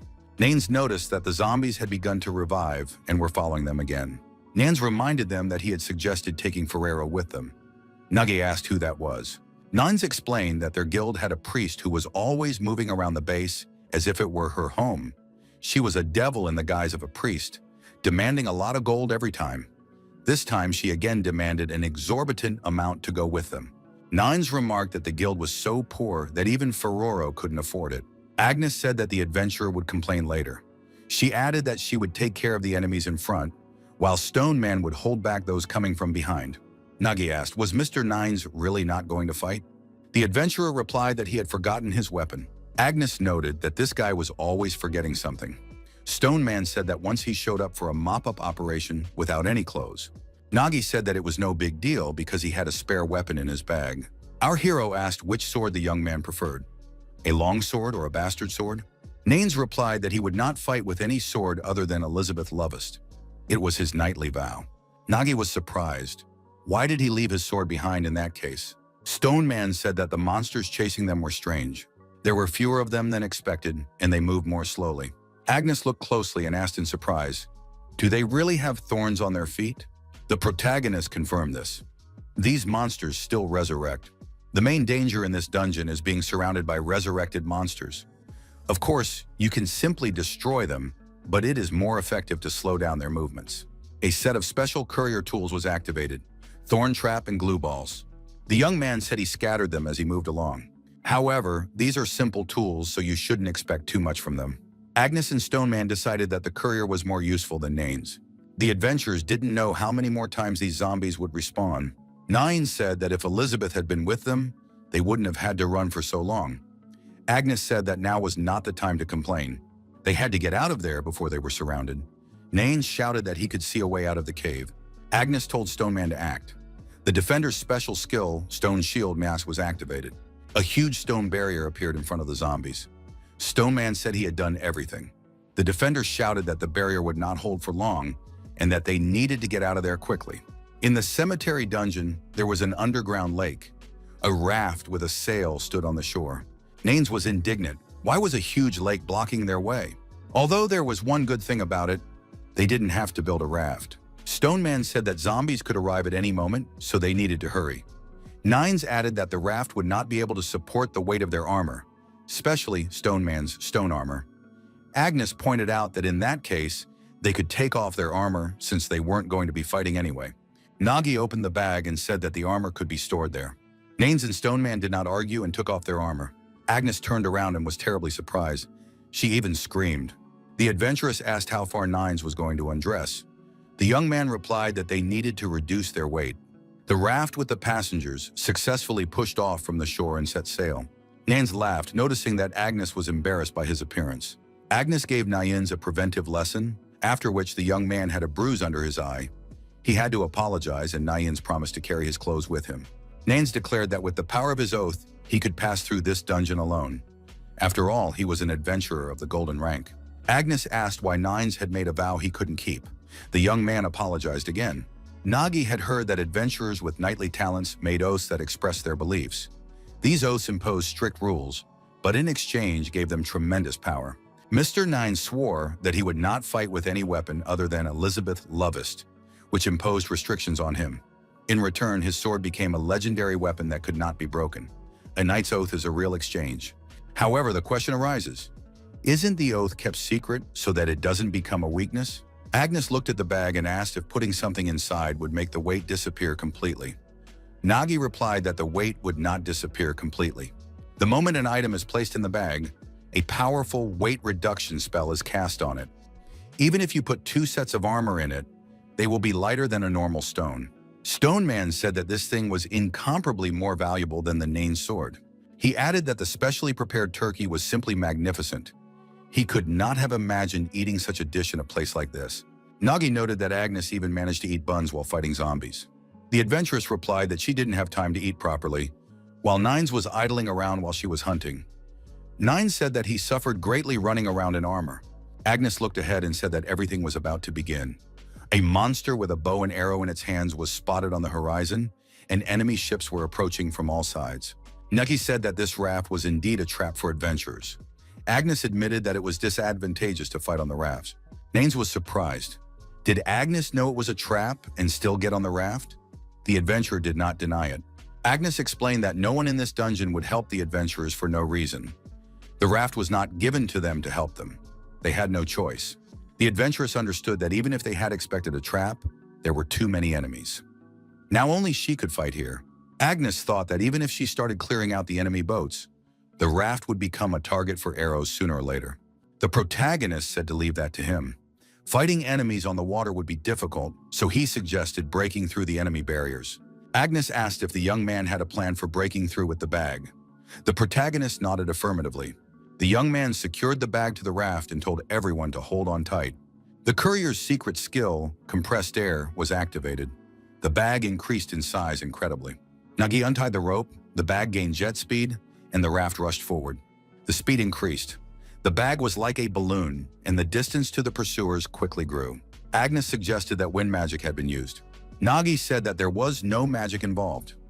He was simply compressing and releasing a previously stored stream of air. Nagi said that once he left the bag in a windy place and realized that he could capture air currents. The protagonist added that if he released it all at once, it would create a jet raft like this. The zombies opened fire with their bows, but the raft continued to race across the water at tremendous speed. Agnes said that the path ahead was blocked by a wooden wall. On the wall, ruthless zombies were waving spears and other weapons. Nagi was surprised at how they had managed to set up such a sophisticated trap. Agnes grabbed her sword and said she would try to destroy the wooden wall. Nagi told the adventuress to stop. They had already gained enough speed. He would try to help because fire and wind go well together. Synergy occurred, a combo attack, an airstrike, and a fire wave. The powerful explosion shook the wooden wall and destroyed it. The raft with the adventurers broke through and continued on its way. After a while, the young people reached the opposite shore. Was everything okay? They barely made it. Agnes suggested that this was the place. The dungeon boss must be located here. It was the Fortress of Doom area of the cemetery dungeon. The scale of the underground fortress in the crypt was impressive. Stone Man said it was too difficult for a B rank. A normal squad would never have made it here. Nains noted that their guild always chose the most difficult dungeons. Couldn't they choose something easier, but with good rewards? Agnes replied that that was their purpose, to take only the most difficult tasks. Stone Man noted that this was too difficult for the first dungeon. Nagi said that it might be unusual, but their guild preferred to clear the dungeons that other avoided. The courier replied that he didn't care which dungeon they went into. All the difficulties fell on the adventurers. Agnes said that even if it was a B rank, they couldn't let their guard down. In dungeons like this, the boss always caused problems. Fortunately, the boss decided not to keep them waiting. He appeared almost immediately. The boss asked how they dared to invade his domain. It was a boss monster, the Lich King. Naints couldn't believe it. A lich in a B-rank dungeon. This was real luck. Stone Man had also never seen a lich in a dungeon of this level before. Agnes knew that a lich was a boss from the magic category, and mages were always unpredictable. She had already spent too much energy passing through this place alone. So she decided to finish off the boss before something went wrong. Most undead are stupid monsters that just run towards their target. However, the Lich was completely different. His thirst for knowledge remained with him even after death. He began to understand the meaning of Agnes's actions. The Lich quickly realized that her desperate dash was aimed at protecting her allies behind her. The Lich immediately found a solution. He simply disappeared. Agnes was confused. The monster boss activated the magical jump blink and suddenly appeared right in front of the protagonist. The Lich King declared that these people would soon become his servants. Agnes screamed for Nagi to be careful and shielded him with her body. Nagi thought that they might have encountered the worst situation in this dungeon. Something unexpected happened. Agnes became their enemy. Nines shouted at Stone Man to take the courier away and run. Stone Man asked what Nines was going to do. He wouldn't be able to stop Agnes. It would be better for everyone to run together. Nines replied that it was out of the question. He added that a knight never turns his back on the enemy. A noble knight who does not run from his enemy. Perhaps it sounded too proud. But Nines really did feel cool right now. Even if the enemy was Agnes, she had already expended a lot of energy, and her famous flame was gradually dying out. Nuns knew that Agnes had almost single-handedly cleared the dungeon, so it was no surprise that she was exhausted. All of this, according to him, was part of a grand plan. The adventurer thought that in Agnes' current state, he could handle her even with his bare hands. However, the young man miscalculated. Agnes attacked him. Nines dropped his weapon and flew far back. He didn't understand where Agnes got so much strength from and why he was so hot right now. Nines shouted that a knight does not turn his back on the enemy, but he couldn't help himself. The special skill rebound worked. Nines turned around and started to run away. At that moment, Stone Man and the protagonist were already leaving the location. From a distance, Nines shouted for them to wait for him. Stone Man was surprised. After all, he had said he would fight her. Nines admitted that he couldn't stop her. Stoneman said he hadn't counted on this guy. After all, he had turned his back on the undead more than once. Nagi suddenly stopped and told everyone to look down. Boats carrying zombies were approaching the shore. Their numbers were growing rapidly. The protagonist declared that they were completely surrounded. Stone Man said that there were countless zombies. In other words, there were an infinite number of them. Nagi noticed that there were undead creatures everywhere outside. Inside the castle was Lady Agnes. Stone Man announced that he would try to delay the zombies. He activated a special defender skill, Earthquake. After that, the entrance was sealed with a stone wall. However, Agnes overcame the obstacles and rushed off in search of her former allies.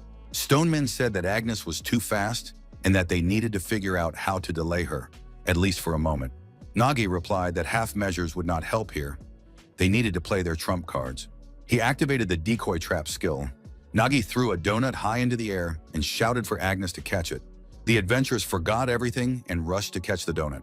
Agnes caught the treat and, without rushing, began to eat it with relish. The hero wasn't sure, but even under control, she mostly followed her instincts. He managed to buy himself some time. Now, they needed to find shelter inside the castle. The adventurers decided that they were no longer being pursued and could take a short break. Nagi noticed that the undead were already climbing the cliff. Time was running out. The hero realized that these zombies were going to join the others in the castle. Nagi realized that he had to come up with something quickly. Nines noted that it would not be easy. He added that Agnes was receiving buffs from Lich. Her mana should have been almost depleted after clearing the dungeon alone, but perhaps due to Lich's power, her flame had flared up with renewed strength. Nines said that in other circumstances, he would definitely be able to handle Agnes. Stoneman replied that this was a moot point. The adventurer asked what this place was. Nagi replied that he didn't know himself. Judging by the amount of weapons, it looked like an arsenal. Nagi noted that the equipment did not resemble that used by the undead. Most likely, it was a trophy warehouse. Intelligent monsters such as Lich sometimes collect items from adventurers they have destroyed to demonstrate their power. It seems to be the same here. This dungeon is much more difficult than its rank suggests. If its boss is a Lich, it's no wonder that many raids have failed here. Something bothered our hero. Why are there children's toys and items that clearly do not belong to adventurers here? Stone Man told a story he had once heard. As he said earlier, their guild specializes in clearing dungeons that others avoid. This place was also considered cursed because of the frequent raid failures after its appearance. But later, cases of people going missing became more frequent in the surrounding villages. During the clearing, they didn't notice anything suspicious, but now it all looked like dungeon abductions. Monsters were coming out of the dungeon and kidnapping people. There could have been children among the abductees. Nine said there was no rift. Are monsters capable of existing outside the dungeon? Nagi replied that it was just a theory. Abductions by the dungeon were a rare phenomenon. Monsters usually do not leave the dungeon. Without its energy, they quickly weaken. They can only go outside in the event of a rift or if it is a so-called external dungeon. Nine said that in that case, the only way to test the theory was to destroy the Lich King. A knight cannot turn a blind eye to injustice. He wondered why the two were looking at him like that. Nines declared that this time everything would be different. He would break his knightly oath and take up arms. Nagi pointed out that breaking a knight's oath would result in severe punishment. Was he ready for that? Nines replied that a knight's oath was a contract with himself. If he could deceive himself, then theoretically, everything would be fine. Nines admitted that he had never tried this, so he did not know how it would work. But if his blow reached Lich, it would at least destroy the control imposed on Agnes. Stone Man asked how they would get to Lich. Nines said that they would take care of that, and he would take care of self-deception. Nagi wondered if they got Nines to Lich. Would he really be able to defeat him? Nines replied that the question was meaningless. If the hypothesis was correct, it wasn't a matter of whether they could do it. Nines added that they had to do it. Nagi said that in that case, he would personally take the adventurer to the boss. Stone Man asked how they were going to do that, since new forces had already joined the army. To get to Lich, they would have to fight Agnes and then break through the entire army. Nagi added that in order to break through the enemy army, they would need their own army. The Lich King asked the undead if they had found the humans and ordered them to capture the adventurers and destroy them. The undead turned and ran to carry out the order. Nagi told his comrades to stand behind him. The enemies were approaching. One zombie caught a rope stretched across his path with his foot. An explosive mushroom was attached to it. There was a powerful explosion. Nines noticed that he smelled something appetizing. Stone Man told him not to breathe it in. Nagi asked if gluttony was ready. The protagonist said he would take care of aiming. Gluttony only had to shoot. When zombies appeared from the smoke, Nagi opened the bag slightly and pointed it toward the enemy. His own army, armed with crossbows, prepared to fire from inside the bag. A huge number of puppies were ready to open fire in unison. Gluttony said it was time to work off their food and ordered them to fire to kill. A multitude of arrows flew out of the bag, aimed at the approaching zombies. The courier's secret skill, Pusling's Cannon, was activated. After this attack, the zombies began to suffer losses and could not advance a single step. Nagi said that now they would break through to the boss's hall. The town on the edge of the forest at the foot of the mountain lived according to its own schedule. As expected, there were always adventurers in the Adventurers Association. Petra, the dungeon instructor, was constantly writing something at her workplace. A colleague asked why Petra was writing all the time. Petra was breaking the usual rules. After going to the Rift dungeon, she was acting weird. Was she writing a research paper? Petra replied that it was nothing special, just one thought that wouldn't leave her alone, and she was trying to think it through. She was interested in the question, is it necessary for an adventurer to have combat talent? It would seem obvious that the answer is yes. Without combat talent, you can't become an adventurer. If it were otherwise, why would people strive so desperately to obtain it? Her colleague said that it didn't even need an explanation and pointed to a young man. The young man placed his hand on the sphere and was told that his talent was tailoring. The young man did not want to accept this. He insisted that he should become an adventurer, but he was told otherwise. The girls said that they see people like this young man several times a day. The chance of getting the talent of an adventurer is extremely small. A person's fate is determined from the very beginning. Each person undergoes a calling ceremony conducted by the association and awakens their talent. This process involves analyzing the ether in a person's body using a magical device that records the talent in text form. As a result, the rules regarding adventurers became even stricter.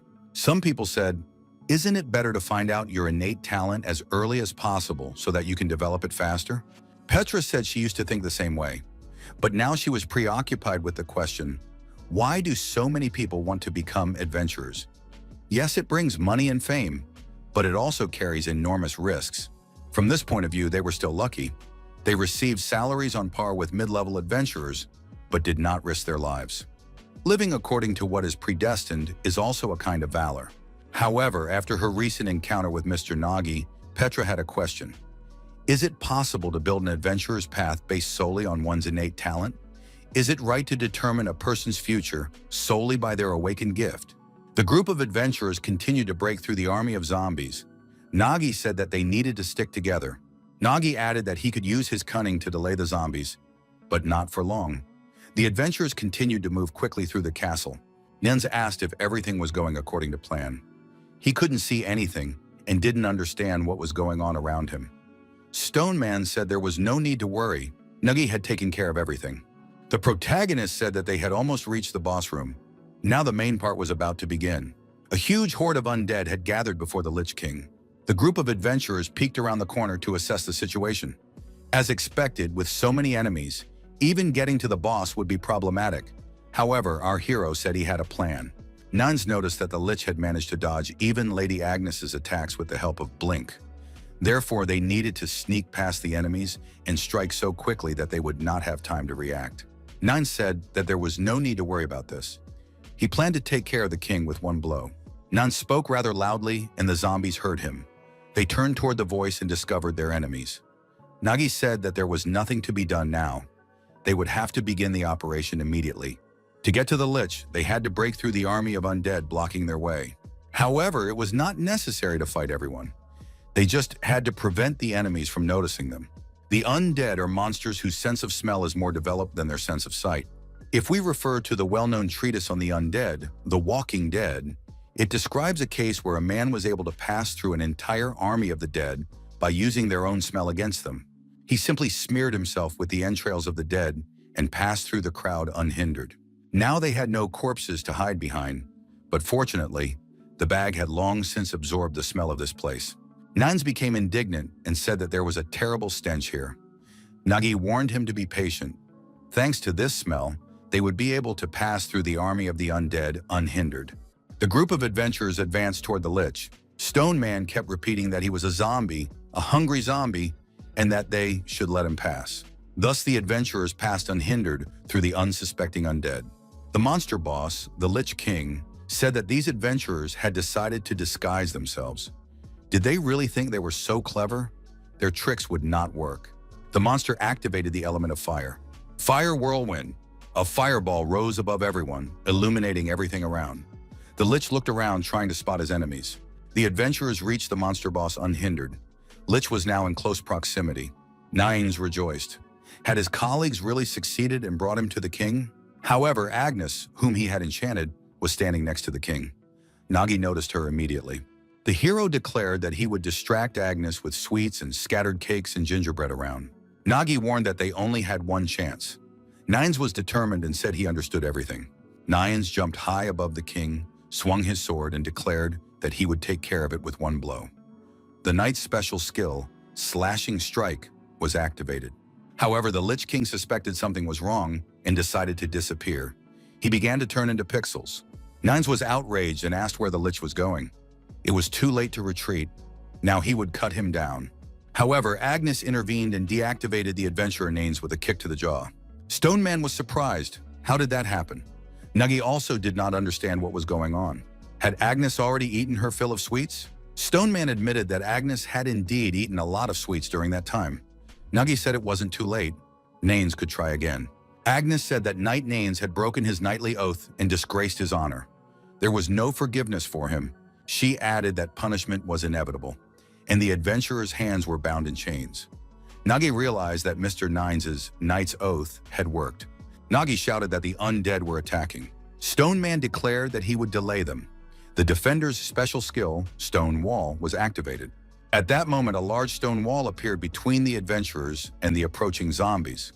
Stone Man warned that this barrier would last no more than 5 minutes. Nagi thought that the mana was running out. They needed to come up with something quickly. Petra's comrade reminded him that there had always been people without combat talent who wanted to become adventurers. Perhaps with rigorous training, they could develop skills comparable to those of adventurers. However, the crucial difference between ordinary people and adventurers was mana. Only those with combat talent are able to accumulate and improve it in their bodies. Low-level monsters in dungeons can still be defeated with good training. However, if you encounter a strong monster or an unavoidable boss, without mana, the battle is doomed. How can such a person become an adventurer?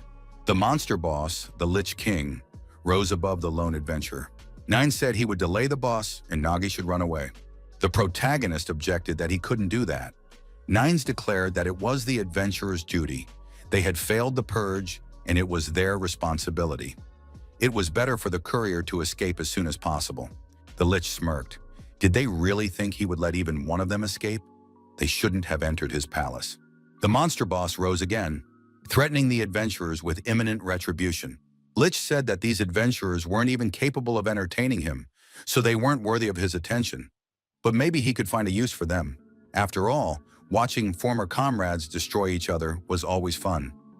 Nagi and Agnes exchanged glances. Her colleague found Petra in the library. The girl was reading a treatise on how a man without talent became an adventurer. The girl asked why Petra was so obsessed with this, even reading books about it. She added, "The talent of an adventurer and mana. Without these two things, it is impossible to become an adventurer." Had she not explained it clearly enough? Petra replied that this was a fair statement. She used to think so herself. But recently she met a person who made her change her mind. Petra asked if Rasha knew how many times a year the dungeon couriers participated in dungeon clearing. Rasha calculated that if they worked hard, it would be a maximum of 3 times a week. That comes out to just over 100 times a year.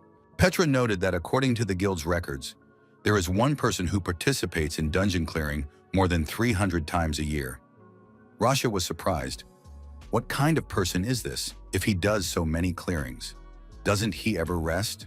Rasha added, if he's a courier and he's so persistent in participating in clearings, then he's either insanely obsessed with money or hates dungeons to the point of madness.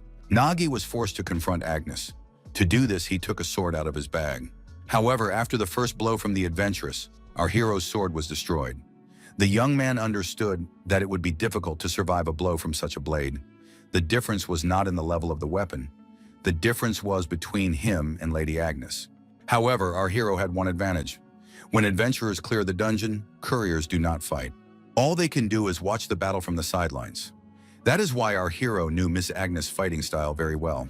Agnes always starts her attack with ignition, and only then moves on to fencing. Even knowing this, the attack happens in a split second, and simply reacting is not enough. During the fight, the young man calculated that there was less than half a second left before the next attack.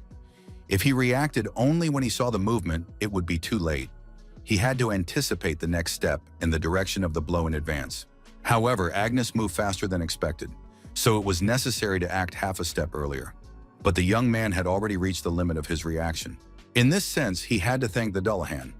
After the first blow, the protagonist roughly understood how fast people of the Mithril rank could move. However, that was not enough. The hero understood that if he continued to only defend himself, he would not be able to change the situation. There were only 2 ways out of this situation. Nagi rushed at his opponent with axes in his hands. The first way was to destroy the Lich King, who had cast the spell of submission. The second was to strike Lady Agnes with such force that she would lose consciousness. Now our hero had no choice but to go all in. To do this, he needed to attack Agnes at least once. To begin with, the young man decided to use an axe, since ordinary swords melted after a single blow. Using a heavy axe was also useless. Any weapon melted like soft cheese in the face of mana flames. Nagi decided to use a spear and take advantage of its range. However, this also proved useless. Distance was meaningless against breath that spewed magic. Nagi shouted for Gluttony to throw him all the weapons in his bag. There were even more weapons than expected. However, even now, all the weapons were useless. Agnes easily destroyed them.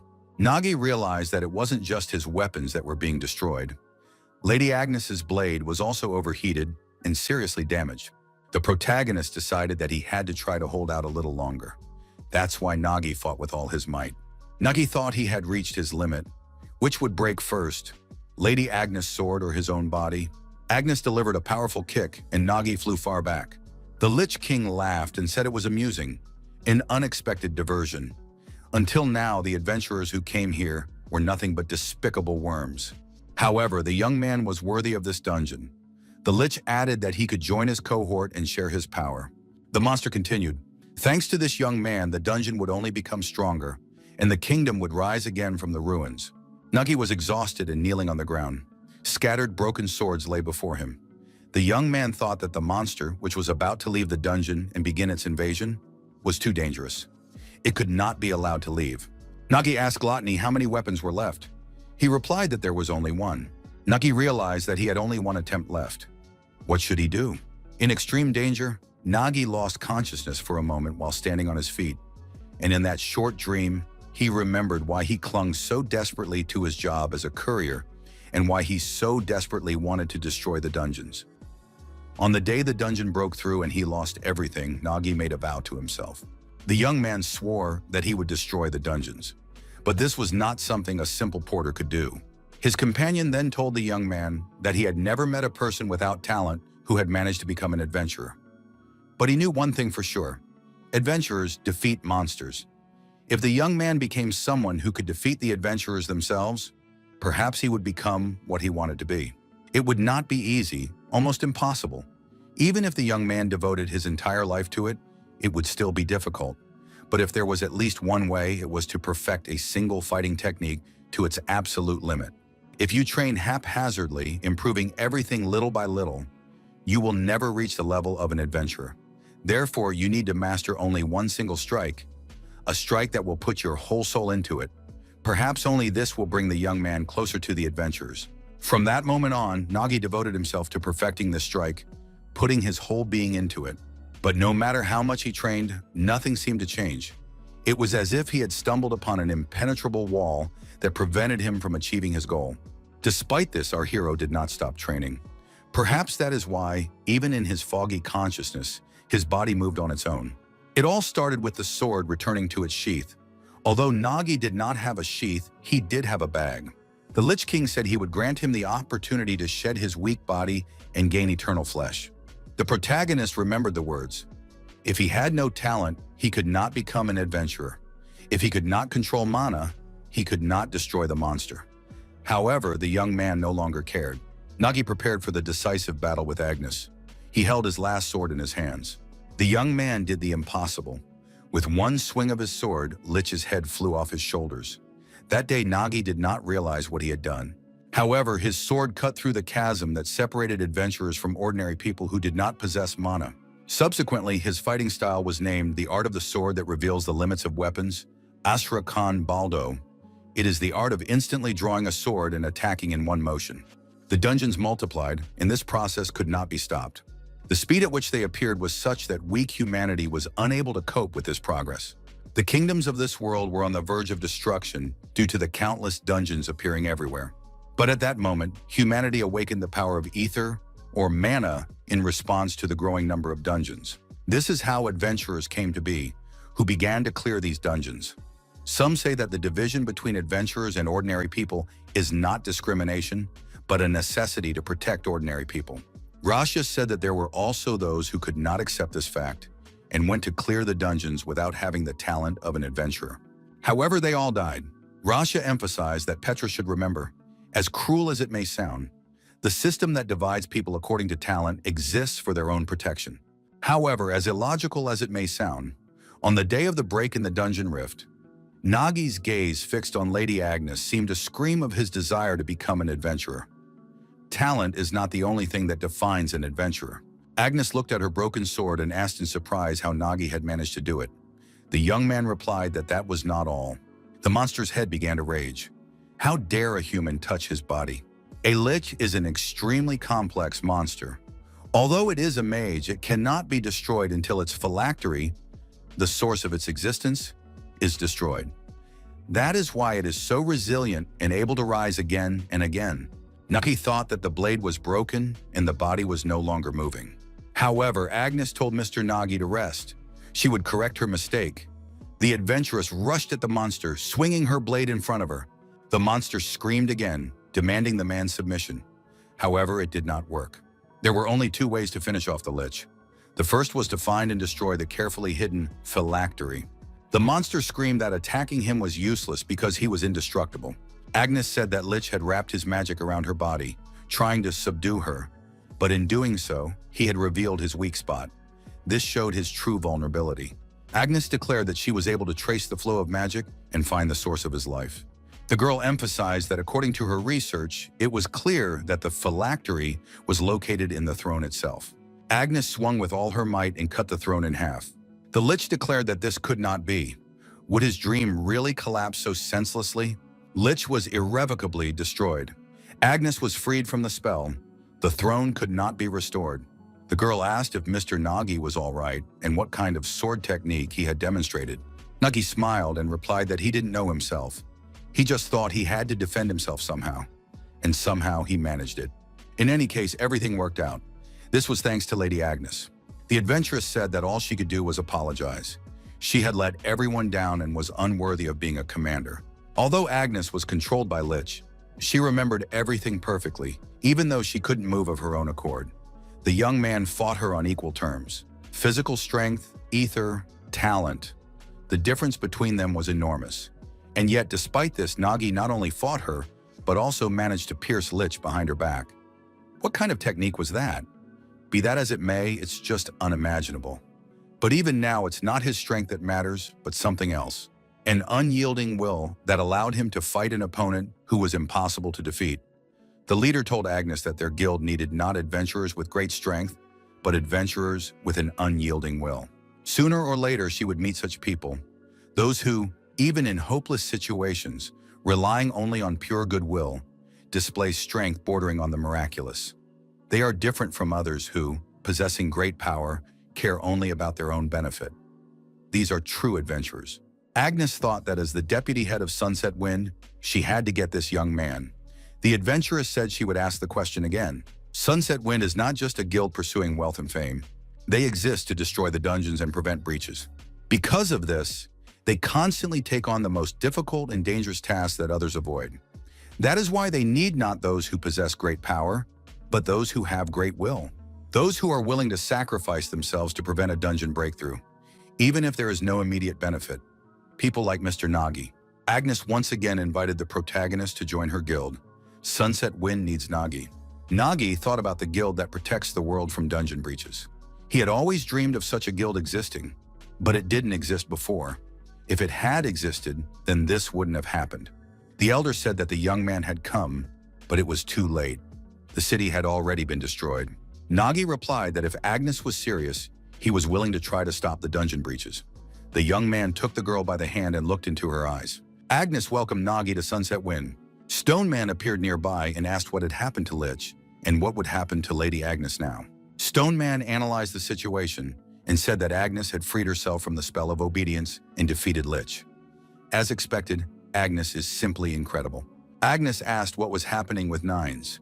He hadn't done anything, but he was still asleep. Agnes shouted loudly for Nines to wake up immediately. The young man jumped up and shouted sleepily that he would now remove the subjugation from Agnes. Nines announced that he was the one who saved Agnes. He did it even without Elizabeth Lovest. Agnes got angry and told Nines that he'd better hide. So the adventurers cleared the grave dungeon. The gates of the dungeon closed. Nines noted that this dungeon had made them sweat. Agnes added that although the dungeon had been cleared, their mission was not over. The protagonist had trophies from the grave dungeon in his hands. Usually the Adventurers Association would return them to their owners. But since this was a remote dungeon, the chances of that happening were extremely slim. So they decided to deliver them personally, thinking of those who had been waiting too long for their return. In one of the houses in a neighboring village, an old man and an old woman prepared food and sat down to eat. There was a knock at the door. Who could it be? The woman opened the door and saw a young man on the threshold with familiar items in his hands. The woman cried out, and tears welled up in her eyes. She had given up hope of ever seeing these things again. Nagi thought that in a sense, this was much more difficult than defending the dungeons. However, it was necessary. After a while, the adventurers handed over all the items belonging to the villagers. As for the items belonging to the adventurers, they had guild seals on them, so they could be handed over to the association. Agnes pointed out that some might consider this excessive, but in their guild, such actions were considered part of clearing the dungeon and the duty of an adventurer. Nagi said he didn't think so. He met with the families of those who had been kidnapped by the dungeon. Every day, they prepared an extra plate for dinner because they didn't know when that person would return. It's hard to say whether they did the right thing by giving away these items, because even if it's true, perhaps they simply took away these people's last hope. Agnes said that of course they were hurting now, but endless waiting would be even worse. Surely they understood that. Nine said he didn't understand why Lich kidnapped not only adventurers, but also ordinary people. Agnes noted that the dungeons become stronger when they destroy people. The adventurer added that there were too many unexplained things here. At the moment of Lich's death, she clearly saw that he was crying. After that, the monster asked the creator for forgiveness. This is a name that no adventurer in this world would ever utter. Why did Lich call him that? This dungeon was an anomaly. Anomalies do not only occur here, the dungeons are increasingly behaving strangely, as if a huge storm is coming. That is why the most important thing now is that no matter what anomaly occurs, Adventurers must destroy the dungeons before they bring disaster. After clearing the dungeon, the adventurers returned to the city a week later. There they saw something they did not expect. Nero and Bandeshtar looked like beggars and were asking for alms, sitting by the fortress wall. The protagonist did what he had to do and fed these needy people. Nagi suggested that the young people take their time and eat slowly. The food wasn't going anywhere. According to the stories, the young people had been throwing a tantrum all this time. The adventurers demanded to be accepted into the Sunset Wind Guild because that's what the courier had been offered. Deshtar claimed that he would become the chief adventurer. If they didn't accept him, everyone would regret it. The guild administrator decided that these two were very annoying. This had been going on for several hours. The girl decided that it would be impossible to come to an agreement with these two. The administrator decided to be cunning and offered an entrance test. The young people became interested. Nero said that this was exactly what they wanted. Deshtar added that they accepted the challenge. The administrator announced that the entrance test was to collect 5,000 gold coins. These had to be unmarked coins of small denomination. The two boldly accepted the challenge. However, they did not have that amount of money. The only task they were given was to catch parasites in the sewers. The reward was 30 gold coins. In the town square, a masked man met the young men and offered them a chance to get rich quick. Here, they could double their money. If they didn't take the chance, they would lose it. An offer like this didn't come along every day. The adventurers decided that this was just the thing for them because they were the ones who wanted to get rich in an instant. The young people did not know that if you can get rich quickly somewhere, you can also lose everything quickly. In this case, they lost. It happened unexpectedly, and reality took on a different color. Nagi realized that the two had lost all their money and had been starving for several days. Our hero knew that these two were not particularly bright. However, when interacting with them earlier, it was difficult to imagine that they would turn out to be so narrow-minded. Deshtar asked why Nagi refused to join the guild, since the deputy head herself had invited him. Nagi admitted that he had ended up joining the guild. Deshtar immediately asked him to put in a good word for them. Deshtar thought for a moment and said that they needed to complete the test they had been given. If they couldn't do it themselves, it wouldn't make sense. The young men asked our hero for help because they needed too much gold. Nagi wondered what to do. All his weapons had just broken, so he could use some gold too. Now, there was a great place to earn some money. He had to stop by the guild and see if this Dan's was there. The protagonist said he would help these young people, so they should follow him. At the guild, our hero met Inspector Petra. The girl asked how Nagi ended up here, but why were Nero and Deshtar with him? Nero said there was no need to be surprised. The leader promised them they would earn a lot of money. He promised they would become rich and bathe in gold. Nagi pointed out that he had not said such a thing. Nagi told Petra that they wanted to go to the dungeon. Could he see the list of available locations? Petra replied that Mr. Nagi was not allowed to go on a sweep according to the rules. Petra asked what kind of clearing Mr. Nagi was talking about. The new dungeon could be reached by a working minecart. Our heroes found themselves in just such a cart. Nagi told the adventurers to hold on tight. Nero and Deshtar held on tight, but screamed in fear. Deshtar noticed that last time the dungeon went higher and higher, but now they were only going down. Nagi noted that there was nothing left on the surface, so they had to go deeper and deeper. The young people descended to the very depths. The group of adventurers continued on foot to their destination. Nero said it was simply amazing. They had descended so deep, but there wasn't a single monster here. She had hoped to see something interesting.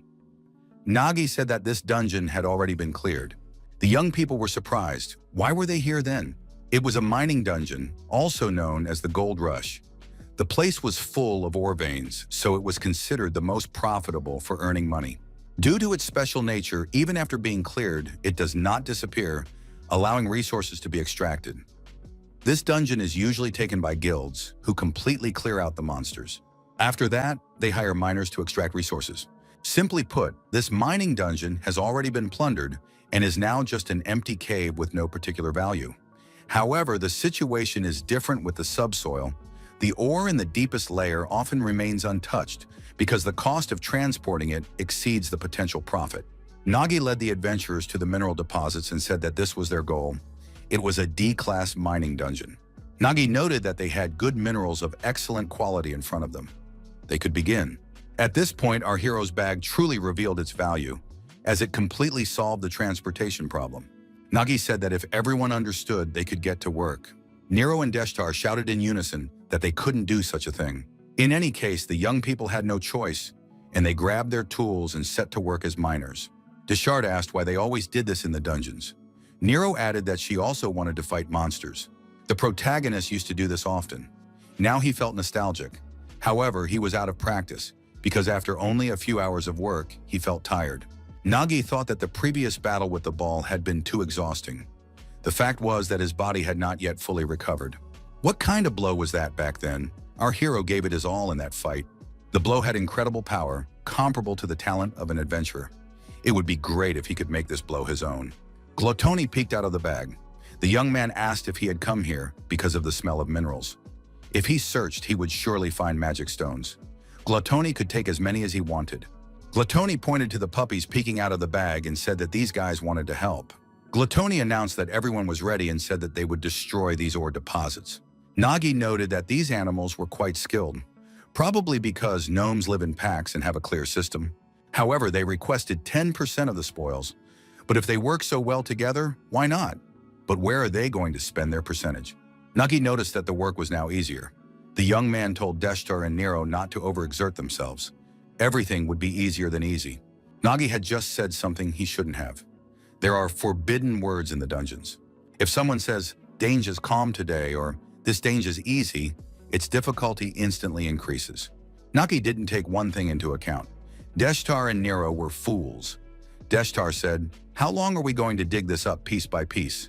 Are we really going to have to spend a whole week in the mine?" The scariest thing about fools is when they start thinking. Deschard decided to destroy everything at once, rather than picking away at it piece by piece. He noticed that ordinary adventurers couldn't do it, but he was a genius, so he could handle it. The finger explosion was activated. Deschard truly believed in his genius. Nero was delighted and said that they had succeeded. However, the explosion created a rift in the dungeon. A huge stone monster appeared from the other side of the rift. Now the adventurers were forced to retreat and flee. The monster began to chase them. Deschard did not understand what was happening. Wasn't this a cleared dungeon? Nagi suggested that the explosion caused by Mr. Deschard had opened a hidden area in this dungeon. This area is called the secret room. That's what they call a dungeon within a dungeon. These rooms are hard to find because they are hidden. However, if you find them, there are often valuable rewards inside. For adventurers, this is a great stroke of luck. However, the guardian of this secret room is a golem made of yellow stone, Class C on the clearing scale. This group of adventurers was not at the level to deal with this golem. The young people were forced to stop because the way forward was blocked. It seemed that the explosion had also affected this area.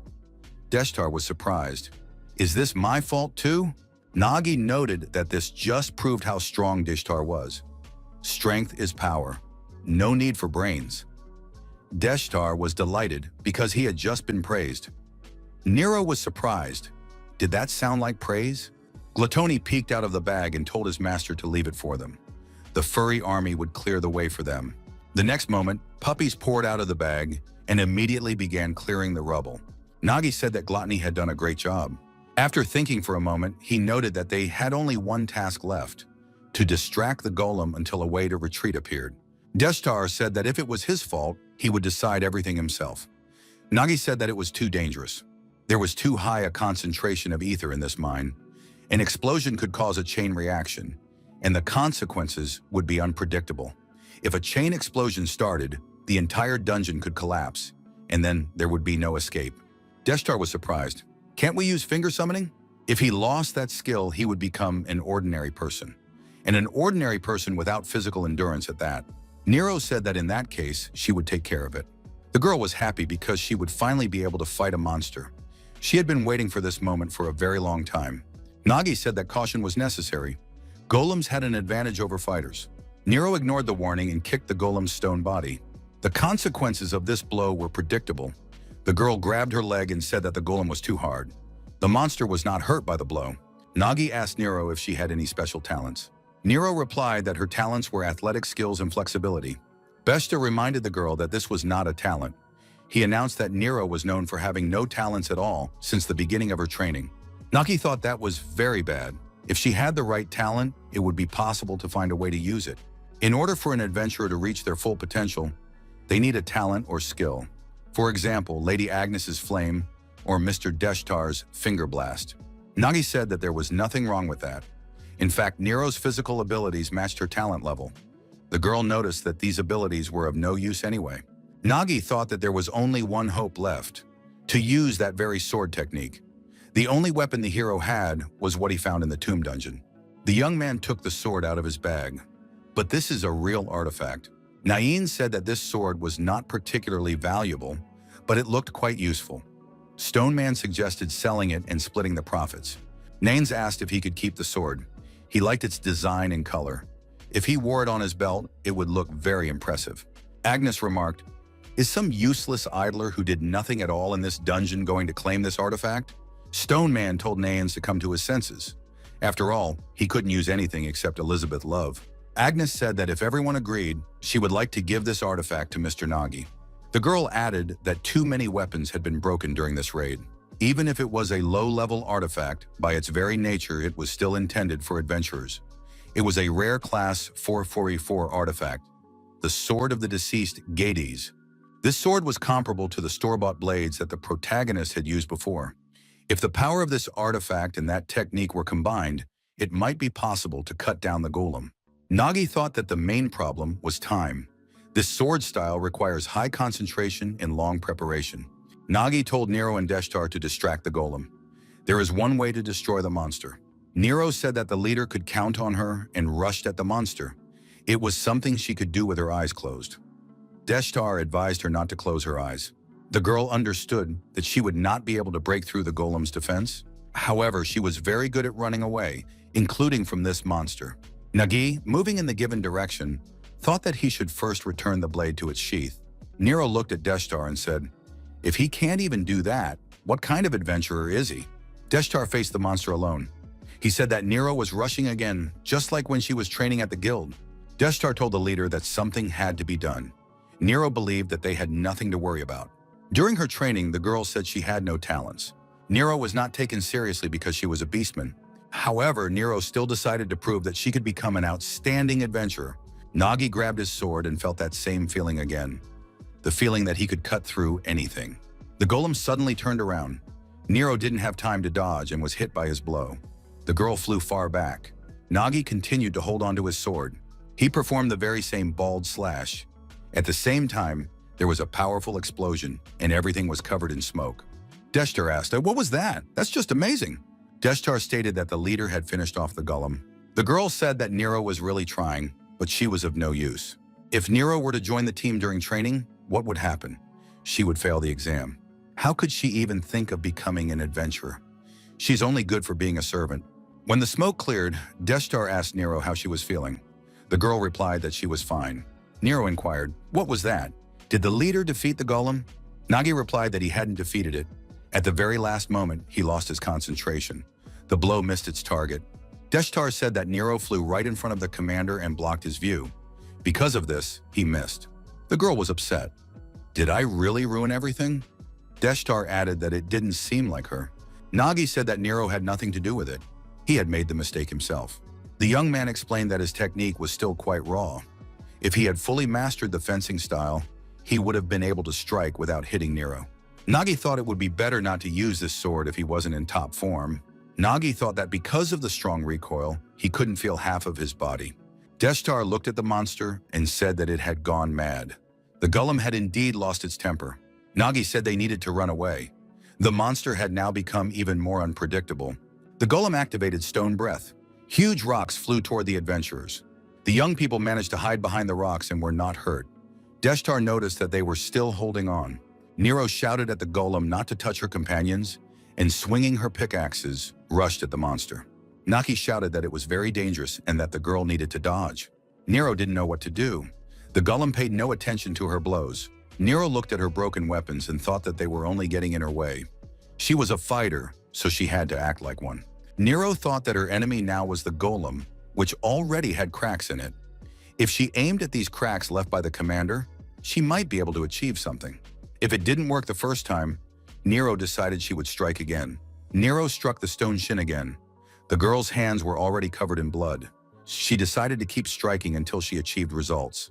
Nero continued to strike the stone golem at tremendous speed. The girl decided to keep doing this until he died. The golem threw the adventuress aside with his hand, and Nero flew far back again. The girl fell to the ground. She thought that back in training camp, she could have just yelled at those who underestimated her and made them acknowledge her. As a rule, that's what happened.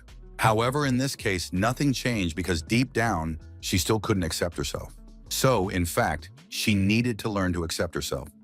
Nero decided that her destiny was to be an adventurer. Nero understood that in some cases, she was even clumsy, unable to summon and create powerful explosions.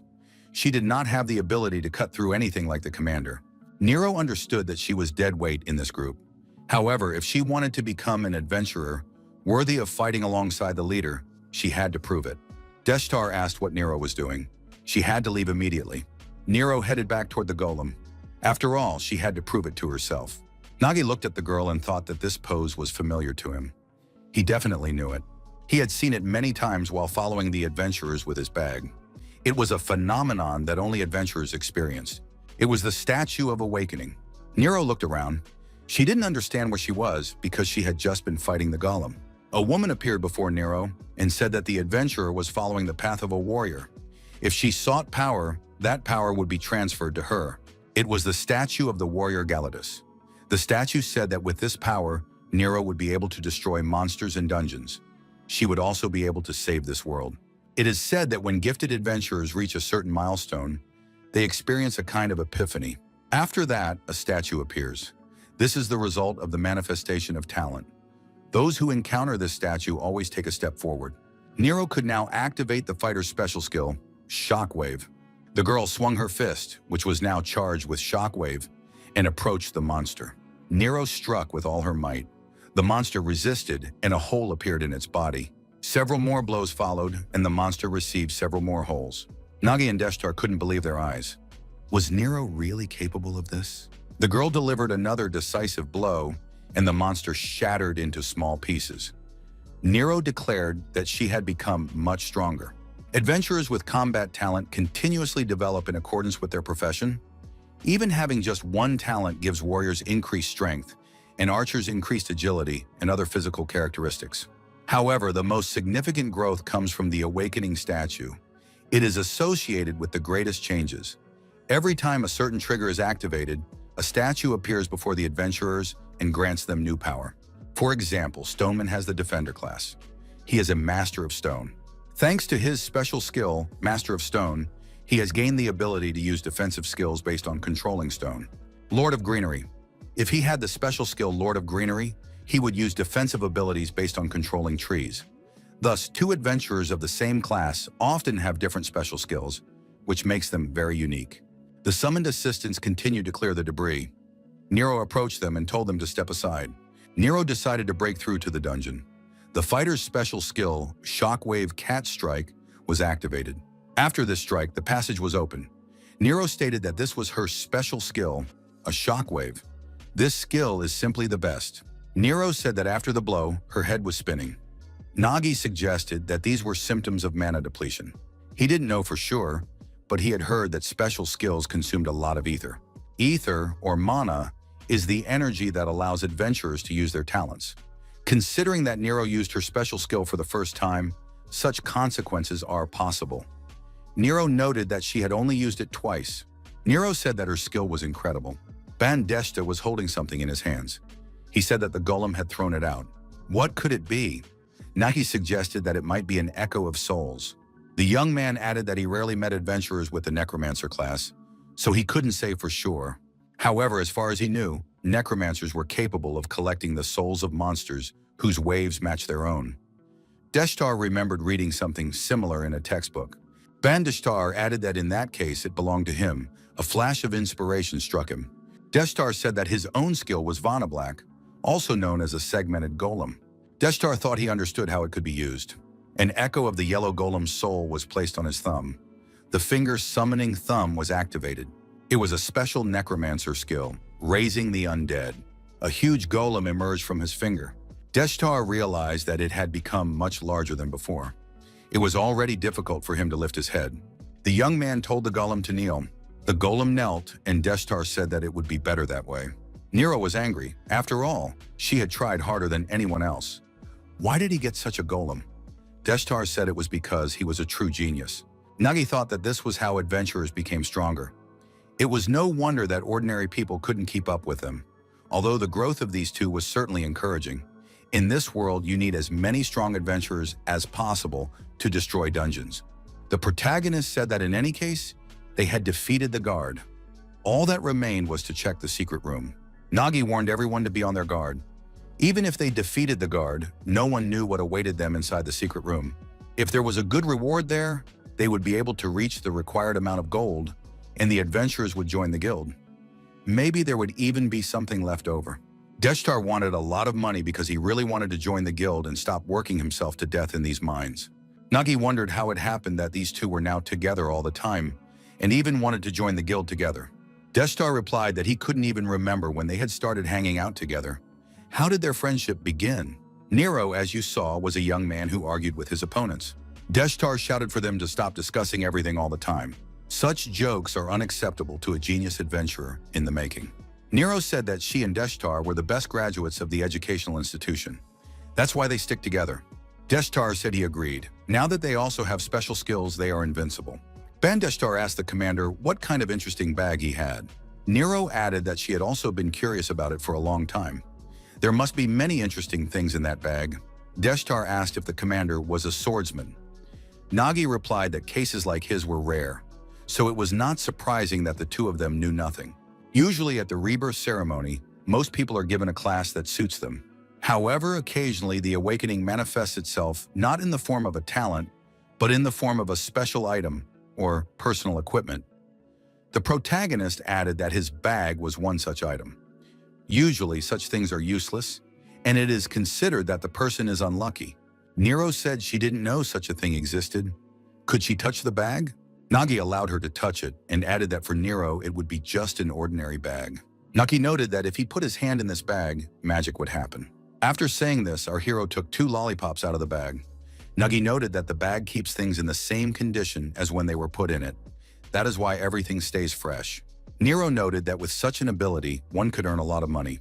Deshtar agreed. One could skip going into the dungeon altogether and use this bag as a business.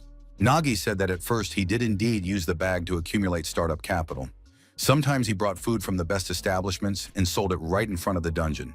Nagi added that he also helped with bulk deliveries of equipment and provisions. However, his goal was not wealth. If, thanks to his help, even one adventurer could destroy another dungeon, that would be enough. Nagi said that they had already reached the end of the room. The reward for this secret room awaited the young people. Nero said it was some kind of strange pedestal. It was said that these men were rarely encountered. They were called exchange statues.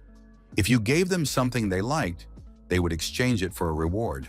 Nero said that they had nothing. The protagonist said there was no need to worry. Such statues do not require expensive or valuable items. Our hero pointed to one of the statues and said that it looked like a peasant. He had encountered such people before.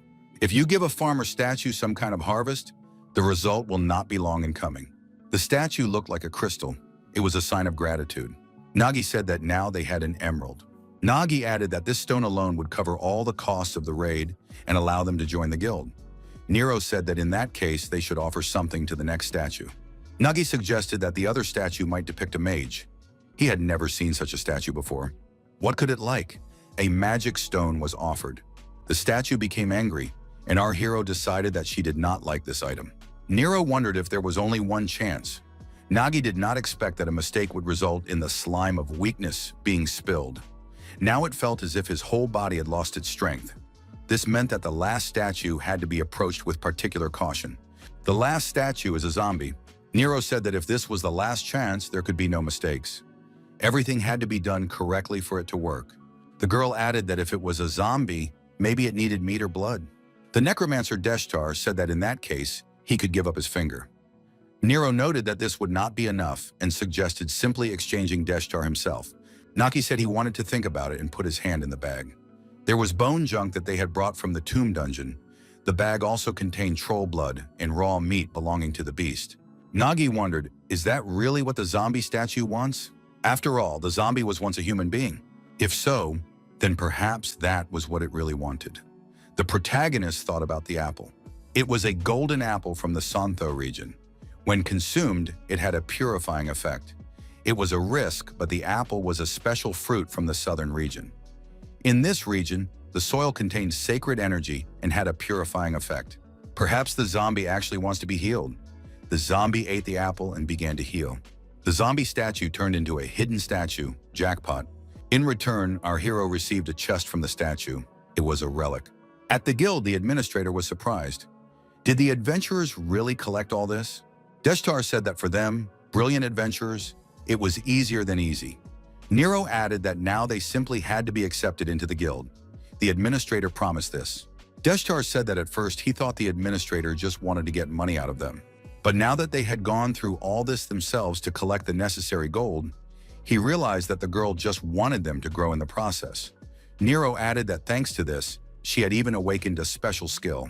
The administrator said that these adventurers had figured her out. The girl thought that now she would be able to go shopping. Petra saw the adventurers and said, "Finally, they're all back." Petra noticed the Young People's Guild insignia. So they had joined the guild after all. Nero said that the guild couldn't pass up talents like them. Deshtar added that it had to be admitted. The Sunset Wind Guild did have good taste. Nero said that they had made their way to the deepest part of the mining dungeon and spent the whole day mining ore. After that, Ban set off an explosion, and then the golem appeared. At that moment, her talent kicked in, and they ended up in a hidden room. Nagi said that they had come here for one thing.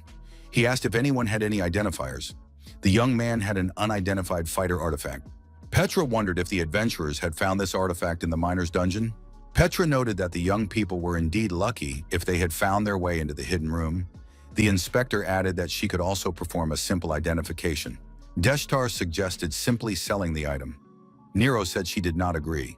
It was a memorable artifact that she had received after her first victory over a monster. Such things could not be sold. Deshtar was surprised. Was it really an artifact? The young man asked again what it was. Nero asked if it was better than an emerald. Nagi thought that these two really knew nothing. An artifact is special equipment used specifically by adventurers. It is much more expensive than ordinary equipment. Now they had a fighter's artifact in front of them. Until it had undergone full identification, it could not be used. Nagi noticed that it was fate that Lady Nero had awakened her special skill in this particular dungeon and immediately found a fighter's artifact. Nagi asked what to do with this artifact. After all, Yuan Deshtar was thinking the same thing. Deshtar said that they would give this artifact to Lady Nero as a gift for awakening. Nero was delighted. Would they really give it to her as a gift? Deshtar shouted that he had said to sell it, not give it away. If they sold it, they could buy better equipment from the store with the money and still have some left over. Petra said that was not acceptable. An artifact could not be compared to ordinary equipment. It was simply an insult. An artifact is an adventurer's pride and joy, their reliable companion in the dungeons. Each artifact is a magical item with unique abilities.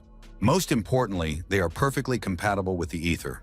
They say that even a single artifact that perfectly suits an adventurer's ether can dramatically enhance their combat abilities. Many adventurers explore dungeons specifically for artifacts. Some high-ranking adventurers even cover themselves in artifacts from head to toe. However, the irony is that the very existence of artifacts diminishes abilities, such as the protagonist's bag.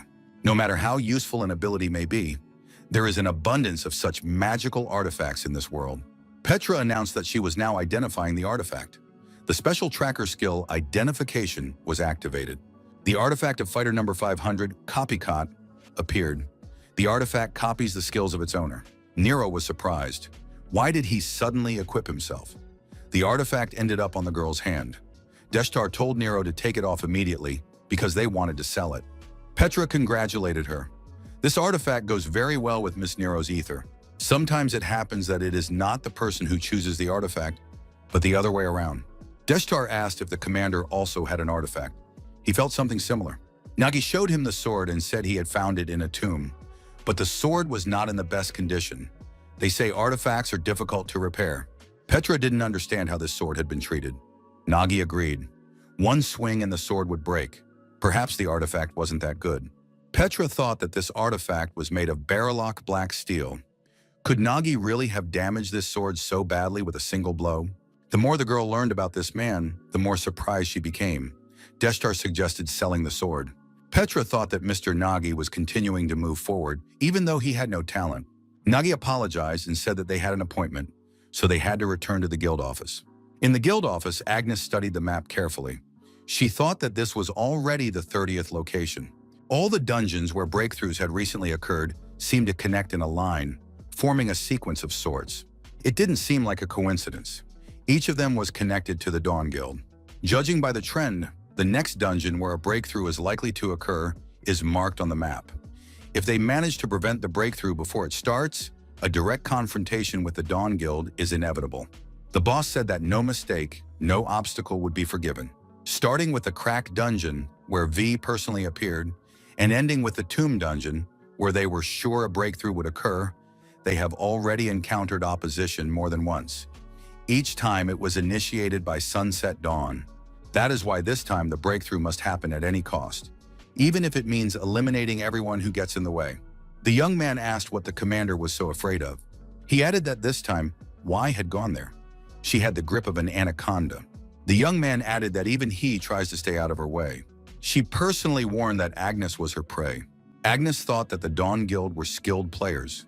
They themselves caused breakthroughs and then heroically suppressed them so as not to arouse the suspicion of the association. But what was the point? What did they gain by doing all this? The young people entered the office and asked if Lady Agnes had summoned them. Nagi asked what business she had with them. Agnes said that their guild, Sunset Wind, was going to clear out a rank A dungeon where a breakthrough was highly likely to occur. Deshtar was delighted. Finally, there would be a task worthy of an adventurer's genius. Nero added that they would clear everything. Agnes said that was impossible because the two of them were too weak. Nero pointed out that Agnes hadn't seen her special skill yet. She had recently obtained a golem soul, which was something to keep in mind. Agnes repeated that they wouldn't survive in this dungeon. Nero thought that the aura emanating from the deputy head of the guild was simply terrifying. The difference in ether levels was enormous. The young people wondered, were they really useless? Nagi noted that if Lady Agnes had called them anyway, then she must have a reason for it. The deputy head confirmed this. She and Ninsa's group were going to clear the A-rank dungeon. But strangely enough, a dungeon appeared that was just right for Nagi. It was located in the northwestern canyon, a huge dungeon that goes deep underground. This dungeon is also known as the Anthill. Agnes said that these three adventurers should clear the dungeon. This will be their first official mission as part of the Sunset Wind. Mr. Nagi will be in charge of the clearing. Our hero pointed out that he is just a courier. Agnes said that when she invited Nagi to join the Sunset Wind, she invited him not as a courier, but as an adventurer. Therefore, in this dungeon, Nagi will become the commander of the group and lead the cleanup. Thus began the first official dungeon raid under Nagi's command. However, they could not have imagined what awaited them ahead. The adventurer moved forward along the set route, bypassing monsters. Nines received a penetrating wound. The huge monster that attacked the adventurer was hostile. The young man thought that this did not look like a C-rank dungeon. It was at least a B rank. Especially that giant ant. What kind of mutant was it? The adventurer said that their entire team had been killed because of this mutant. Yiren, armed with an axe, said she was looking forward to meeting Agnes. Nagi wondered if the leader of an official raid had to be at least a gold-ranked adventurer. Agnes replied that the order was placed on behalf of the guild, so there would be no problem. Agnes added that she had already signed everything. Nagi pointed out that even if it was a C-class dungeon, if the three of them went there, there was a high probability that they would simply fail the mission. Agnes replied that there was no need to worry about that. The Ant Dungeon was cleared in a joint raid format, with several guilds participating at once, so there would be many other teams, and failure was practically impossible. The girl added that Nagi had already led a raid in a cracked dungeon. In the Tomb Dungeon, Nagi was the leader of the group. Agnes added that Nagi was the one she had chosen. He just needed to believe in himself. The deputy guild commander noted that someone who could help him would be waiting for the young man there. He doesn't have a great personality, but he is extremely reliable. Nagi said he understood everything. But if they were talking about clearing the Ant Dungeon, there was one serious question. The Ant Dungeon is a real maze, and its structure is constantly changing. Without an experienced tracker to lead the team, they wouldn't even be able to get out, let alone clear it. Agnes said that she had also tried to find a suitable tracker, at least a hired one, but had not been able to find anyone. If they had solved this problem, they could have started immediately. At the Adventurers Association, Rasha asked Petra why she had been daydreaming all day. She hadn't even noticed that customers had arrived. Petra apologized and said she was just lost in thought. Petra saw who had come and was very surprised. Standing in front of Petra was Lynn from the Mad Raccoons Guild. She was a silver-ranked tracker. Lin said that they hadn't seen each other in a long time. The last time was back in the academy. Petra said that she had heard that Lin had joined the guild. Lin noted that she was pleased to see her, but for some reason, Petra was talking to her very familiarly. At the academy, they were indeed on the same level. Lin said that Petra was just a porcelain doll, while she was already a silver-ranked adventurer. No matter how smart Petra was back then, now she was just a clerk in the association. Lin pointed out that, unlike Petra, she was an adventurer, so Petra shouldn't forget her place. Petra understood everything, smiled, and apologized. Lin said goodbye and said they would see each other again. If anyone needed someone to do dirty work, she was ready to come. Rasha was surprised and asked who they were. Petra replied that they were her former classmates from the academy. There is a belief that inspectors are those who lack the talent or courage to become adventurers. The talent of a tracker is the ability to lead a team through dungeons, to be a guiding thread. However, this skill is often needed outside of dungeons. If you wish, you can become not an adventurer, but an inspector in the association to do equally useful things. For example, you can explore ecosystems, carefully checking everything. You can also investigate crimes within dungeons. You can assess the difficulty level of dungeons. Some inspectors do paperwork in their spare time. However, in reality, inspectors are often perceived as those who failed to become adventurers. This case was just like that. The girl was happy that she had discovered her talent, but it turned out that she lacked both the skills and the character to be a real tracker. So she became an inspector. Rasia said that Petra could have become an adventurer. When she announced that she was going to join the association, everyone was extremely surprised. Petra explained that her grandfather was categorically opposed to her becoming an adventurer. Rasha said she understood. Apparently, this grandfather was very strict. Petra said that it was the opposite. Her grandfather cried, begging her to give up. Rasha replied that she understood. So it wasn't Petra's choice. In that case, what did she want? Rasha added that she had recently read Petra's article. Although it was more like a diary than a scientific treatise, Petra was surprised. On the day Nagi looked at Agnes, there was a desire to become an adventurer in his eyes. Rasha said she had noticed it too. Petra changed after she and the courier cleaned up the cracked dungeon. The girl claimed that she saw a stone pig in the dungeon. It was very unusual. When she listened to stories about how adventurers returned from the miner's dungeon, her eyes sparkled. It seemed that she also wanted to become an adventurer. Petra replied that it was true. In fact, she wanted to become an adventurer more than anyone else. That's why she even enrolled in a training camp without telling her grandfather.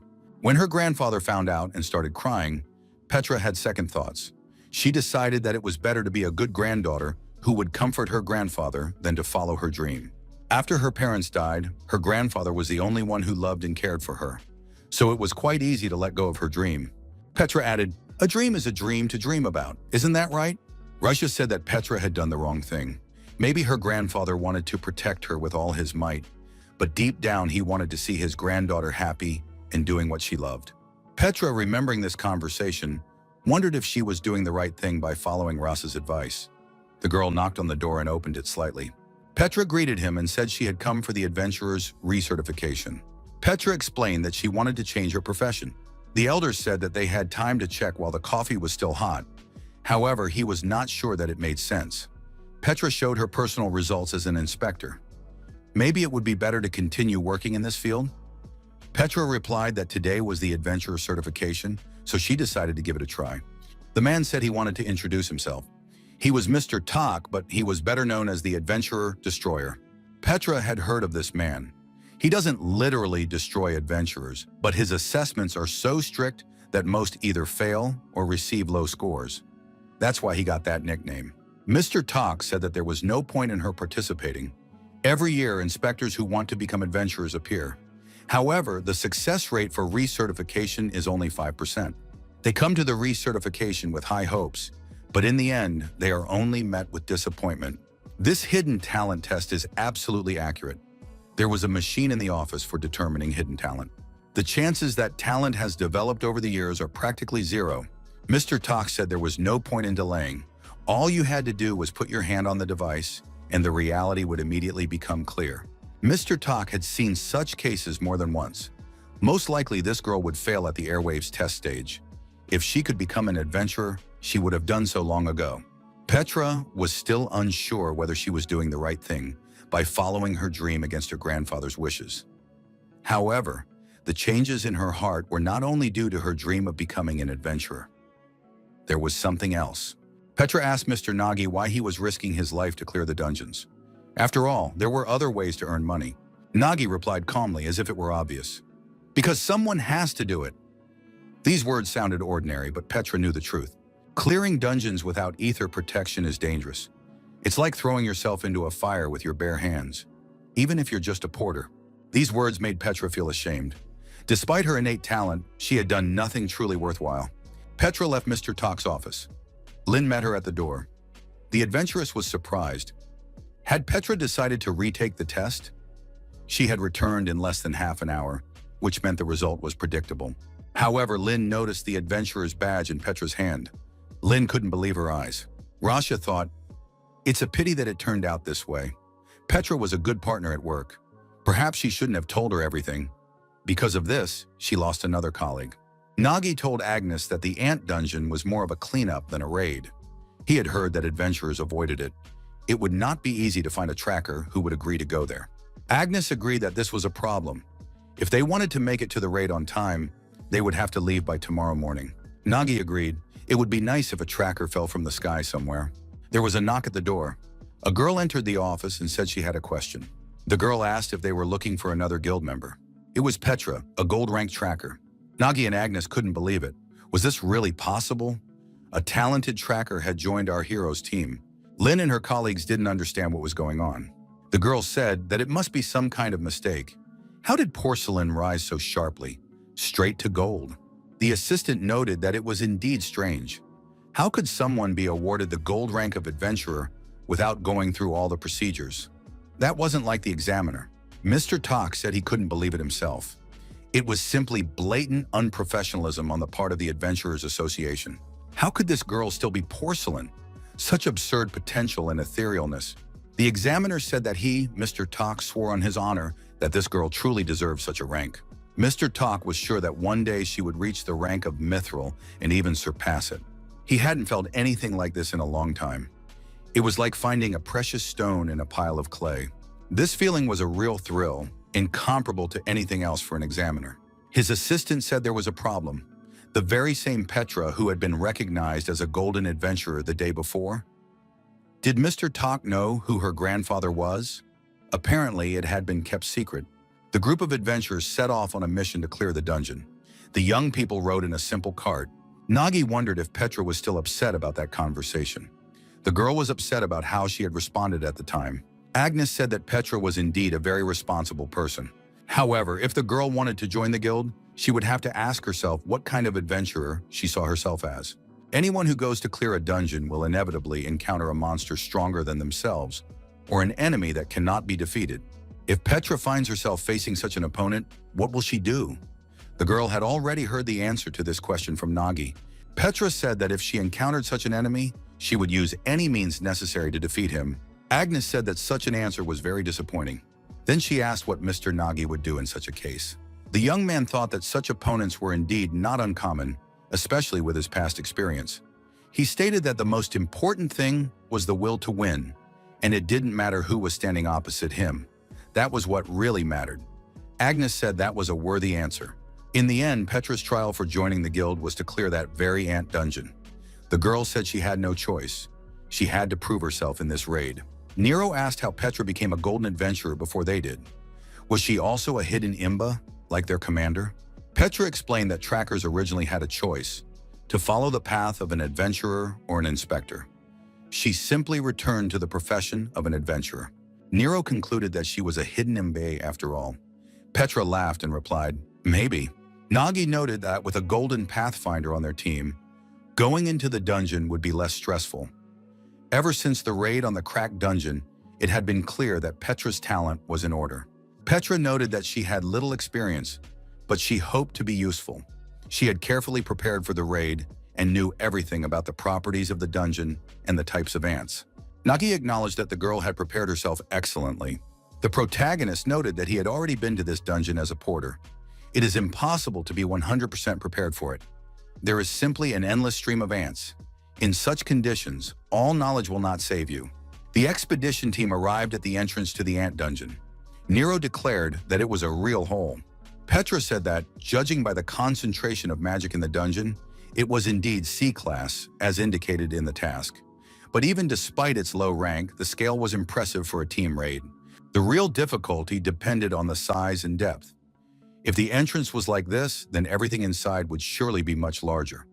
Last time, Nora was much smaller. A man approached the squad and asked who they were and what they were doing here. Nagi asked who he was. The man was not alone. He said that they were from the Noansar Guild and were responsible for the main raid of this ant dungeon. Had these young people also come here for the purge? He was a gold-ranked warrior named Gerald, the leader of the ant dungeon raid.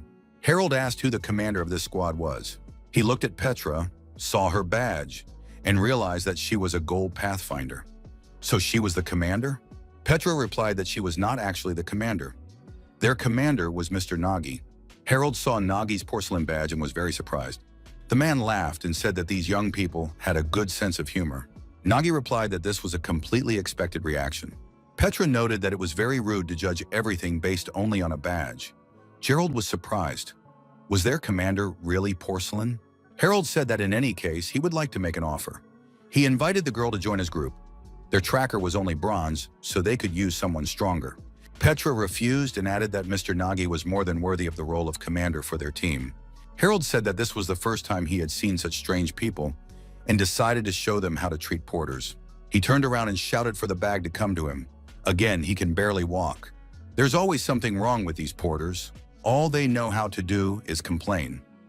The porter approached the squad commander and apologized. Petra said that Gerald must have gone mad. It was clearly overload. The squad leader said that ordinary porters were forced to carry loads to the limit so that they would not even think of complaining. The less they talk, the more they listen. Gerald noted that this was exactly how porters should be treated. If their commander was a porter, then they could all be considered the same. Petra expected that they would not be understood, but she did not think it would be to such an extent. Nagi said that there was no need to worry so much. These people really are trash. The porters brought along by these raiders are all overloaded. This amount should actually be distributed among 7 people, but they apparently decided to save money and took fewer people than required by the standards. Our hero had already forgotten that there are days like this when porters are not considered human beings at all. For most adventurers, a porter is just a bag for their belongings. The woman said that it didn't matter. The Noansar Guild would carry out this raid on its own anyway. The herald replied that he agreed with Lady Johanna. They had enough strength to go through such a dungeon themselves. Johanna was a bronze priestess, a mercenary from the White Order. She admitted that she was afraid of dungeons, so the more people there were, the calmer she felt. Harold said that if Johanna thought so, then so be it. The young people could stay close to them. They would definitely protect them. Harold added that the young people could consider themselves lucky. Usually, such a guild would have been fine long ago. How could they declare a porter commander for a raid? It was completely out of the question. They should not interfere and just follow behind. Johanna promised that it would be an interesting adventure. The protagonist noticed a distinctive tattoo on the girl's shoulder, a snake's head. Petra saw the change in his expression and asked what was wrong with Mr. Nagi. The young man replied that he had a bad feeling about this. The protagonist had expected this kind of reaction. However, our heroes decided to simply follow the members of the squad. Destar noticed that he had finally seen a dungeon that looked truly dangerous. Both squads approached the very edge of the dungeon entrance. The depth was impressive. The ant dungeon. At first glance, it may seem that it is not particularly different from others, except that the main monsters here are ants. But only those who do not know how difficult it is here can think that. Among adventurers, this dungeon has even earned a second name, the fucking ant lair. The tunnels are as confusing as a maze. Constant waves of ants that don't give you a second's peace. It's just hell. No words can describe how difficult it is here. In this regard, going with the main raid was really lucky. If our heroes had come here on their own, without experience, their team would have had big problems. However, after half an hour of joint clearing, the protagonist realized one thing. These guys were the famous troika of the hopeless among adventurers. Nero was surprised. Who were they? They were well-known types of adventurers. Petra said that there are 3 types of fools who ruin any raid. The first are brainless rams. These are raiders who know nothing but to charge headlong. They don't care about traps, monsters, or anything else. No strategy, just brute force, which hurts the whole group. It's usually because of people like this that everything goes down the drain. The second type is the stubborn sheep. It's useless to talk to them or give them advice. They won't listen anyway. Petra noticed that they had already been here before. There seemed to be a dead end ahead. Harold told her to shut up and not interfere because they were in charge here. This type always insists on having their own way, is impossibly proud, and turns any raid into a complete nerve-wracking experience. As a result, the squad really did find themselves at a dead end. The biggest disruptor of any raid is the pickup artist. One of the adventurers said he would protect Johanna and then invite her for a cup of coffee.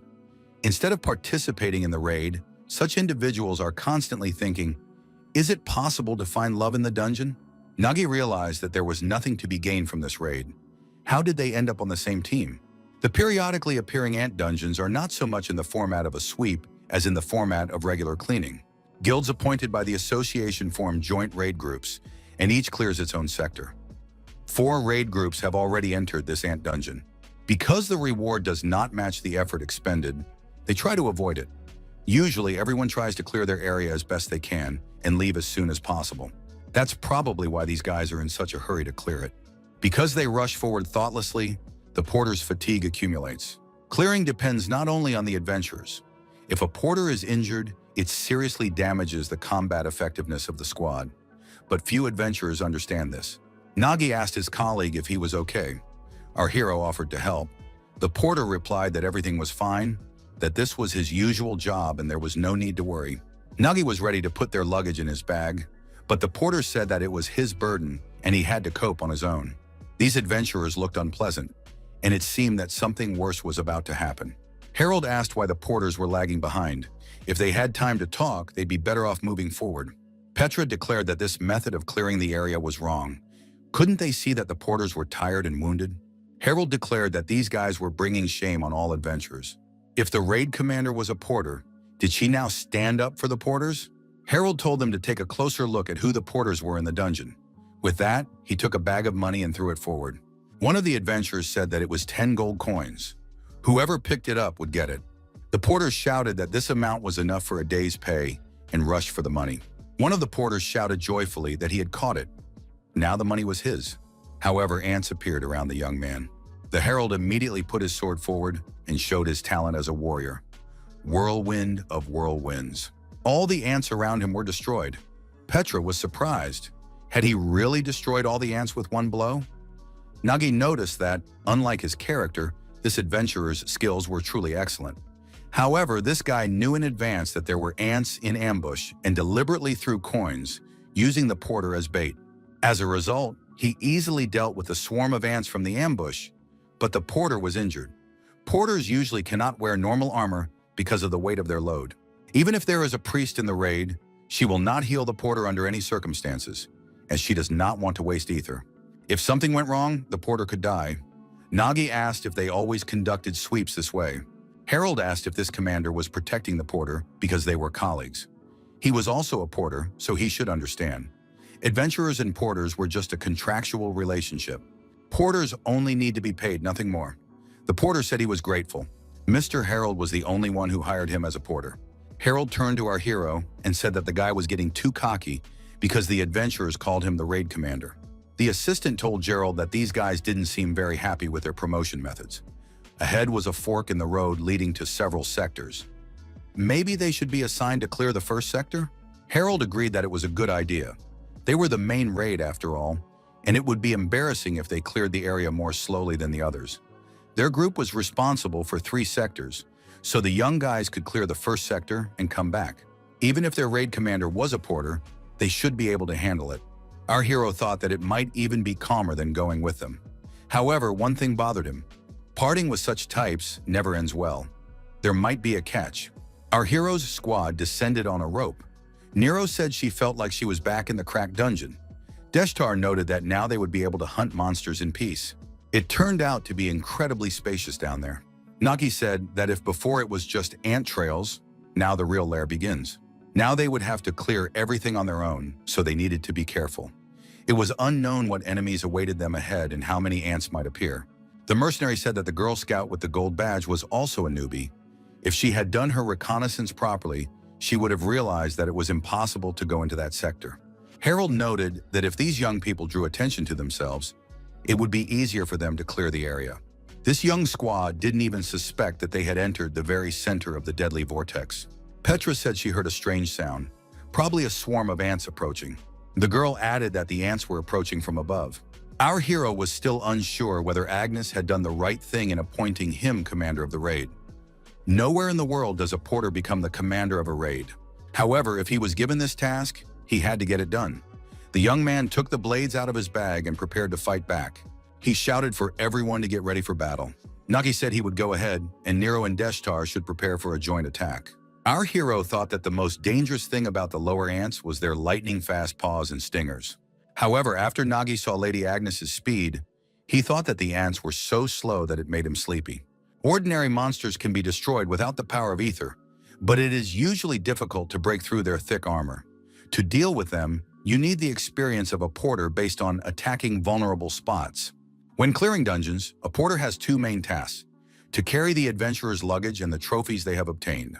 Trophies often have to be obtained by cutting up monsters, but adventurers don't give much time for cutting. We had to break through thick armor and quickly extract the trophies. This is how our hero learned their weak spots. The inner part of the abdomen is very vulnerable in ants, so much so that it can be easily cut open with a regular sword. Another difficulty with ants is their coordinated attack, based on their numerical superiority. Since they communicate using special chemicals called pheromones, you can get results by overpowering them with a stronger smell. To do this, you can use stinkhorn mushrooms, foul-smelling mushrooms that grow in burial caves. After that, the ants' movement slows down significantly. Nero said that the commander had had enough fun. Now it was their turn. She also rushed to attack the ants. The fighter's talent Yum Yum Strike was activated. The Copycat artifact was used. The skill Shockwave Ice Strike was copied. Deshtar said that now it was his turn and used the Necromancer's talent. Ban added that the genius adventurers were entering the scene. Nagi thought that one powerful blow and the adventurer's signature skill was a simpler and faster way to clear the area than analyzing each enemy. Our hero said we should be careful. We don't know how many more ants are ahead, so we can't waste ether thoughtlessly. The young man felt the ground shake. The sound was much louder than anything he had heard before. Nagi asked if Petra could determine the location of the ants. Petra was confused. She knew that a tracker should be a guide and walk ahead. That's what she had been taught. However, the girl saw a huge live ant in front of her, and she became frightened. Nagi saw Petra running away from the giant ant chasing her. Our hero thought that everything was not going according to plan. The tracker, who was supposed to scout out enemies, was now in a panic. The strongest fighter of the raid had gone too far and found himself cut off. Nero and Deshtar were surrounded. Nero said that her ether was almost at zero. Deshtar noticed that he would have to use his big toe. Nagi thought that as the raid commander, who was supposed to lead the group forward, he was spending an eternity on a few ants and couldn't assess the overall situation. This was not at all like being a porter behind the backs of adventurers. Nagi couldn't calmly assess the situation. Such was the reality of this raid. In the dungeons, there is a type more dangerous than the three hopeless types that ruin any sweep: the zero type. It's simply a weak raid group, that is, a truly hopeless team. Nagi thought that they should not become such a group. Our hero heard someone call out to him. Looking back, he heard the question, "Are they there?" The stranger said that if they wanted to survive, they should immediately lie down on the ground. The stranger threw a ball with a hook on a string forward and held a stick in his other hand. Nagi looked at the badge and realized that this stranger was a swordsman, a white-ranked warrior. The stranger said, "Looks like these are the guys Agnes was talking about. Still, they're too weak for now." His stick turned out to be a fishing rod. He noted that he hadn't seen any newbies in a long time. Nanes asked Agnes if the new guild members had really gone to him. Agnes confirmed this. She had indeed sent the newcomers to Mr. Puppetman for training.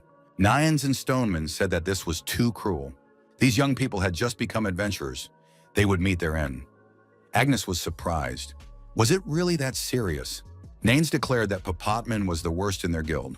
Puppetman was a pervert and had the rank of white swordsman. Nagi was surprised. What kind of person was he? Besides, there was no such rank. Petra asked the squad commander if she had understood correctly.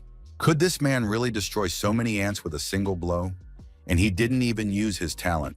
Nagi said that he had undoubtedly dealt with the ants in one fell swoop, piercing the ant's shell, which even a sharp sword couldn't penetrate, with a crude fishing rod.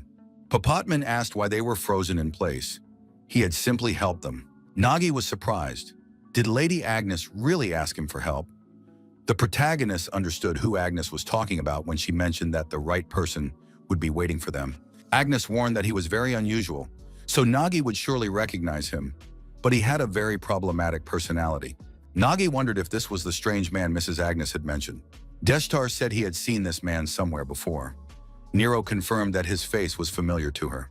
Papatman said they were mistaken. He had a very ordinary face. He added that Agnes had promised to send him some good new recruits. He was even hoping for that. However, he was faced with weaklings who were incapable of anything. Nero wondered why this man was speaking so rudely. Deshtar noted that they had also destroyed quite a few ants. Papatman said that unfortunately, the ether had quickly run out, and they found themselves trapped. In addition, they had thoughtlessly rushed forward, breaking the raid formation. Just like the hopeless trio, it was immediately obvious that they were newbies, and clueless ones at that. They didn't even realize that they had walked into an ant meat grinder. Nagi thought that was true. No matter how many ants there were in the ant dungeon, there were suspiciously many of them here. The ant meat grinder, also known as the whirlwind of destruction, is an anomalous phenomenon in which countless ants lose their direction and walk endlessly in circles. The reason for this is pheromones and scent trails. Ants move by following the scent trails left by the lead ant. But if the lead ant takes a wrong turn, or if several scent trails intersect, the inevitable happens. The ants begin to wander endlessly along the same route. This continues until they die of exhaustion. The real problem is that if an ant meat grinder forms inside a dungeon, an area with an excessive concentration of monsters appears. Nagi said, "So, the Nonsur Guild knew there was an ant meat grinder here and lured us in anyway." Petra was surprised. Why would they do that? Nagi pointed out that even if a meat grinder had formed, many ants would fight their way out of it. But if you distract them on one side, it becomes much easier on the other. Deshtar said that those guys were evil people. He didn't like them from the very beginning. Popatman replied that in the dungeon, the truly evil ones are the weak. They took advantage of the situation only because these young people were defenseless. The dungeon is a terribly unfair place, but it strictly obeys the law of force. If the young people had resisted and fought that raid group, how would it have ended? There's no need to think about it. Everyone would have died. Nero was surprised. Could they really have lost to such fools? Papatman admitted that their clearing methods were crude, but that only proved that they were strong enough to reach that level even with such a mindset. He added that the young people in front of him were not only weak, but also stupid. Papatman said that this was exactly how Agnes had described them to him. They had a good attitude, but if he took them with him, they could die because of their own weakness. He added that this was why he had been allowed to train these young people as he saw fit. Nero said they didn't agree. She wasn't going to train with some stranger. The man said he was ready to provide a compelling argument. Papatman noted that he was the one who trained that foolish adventuress Agnes. The man added that if the young people understood everything, then their first training session would now begin.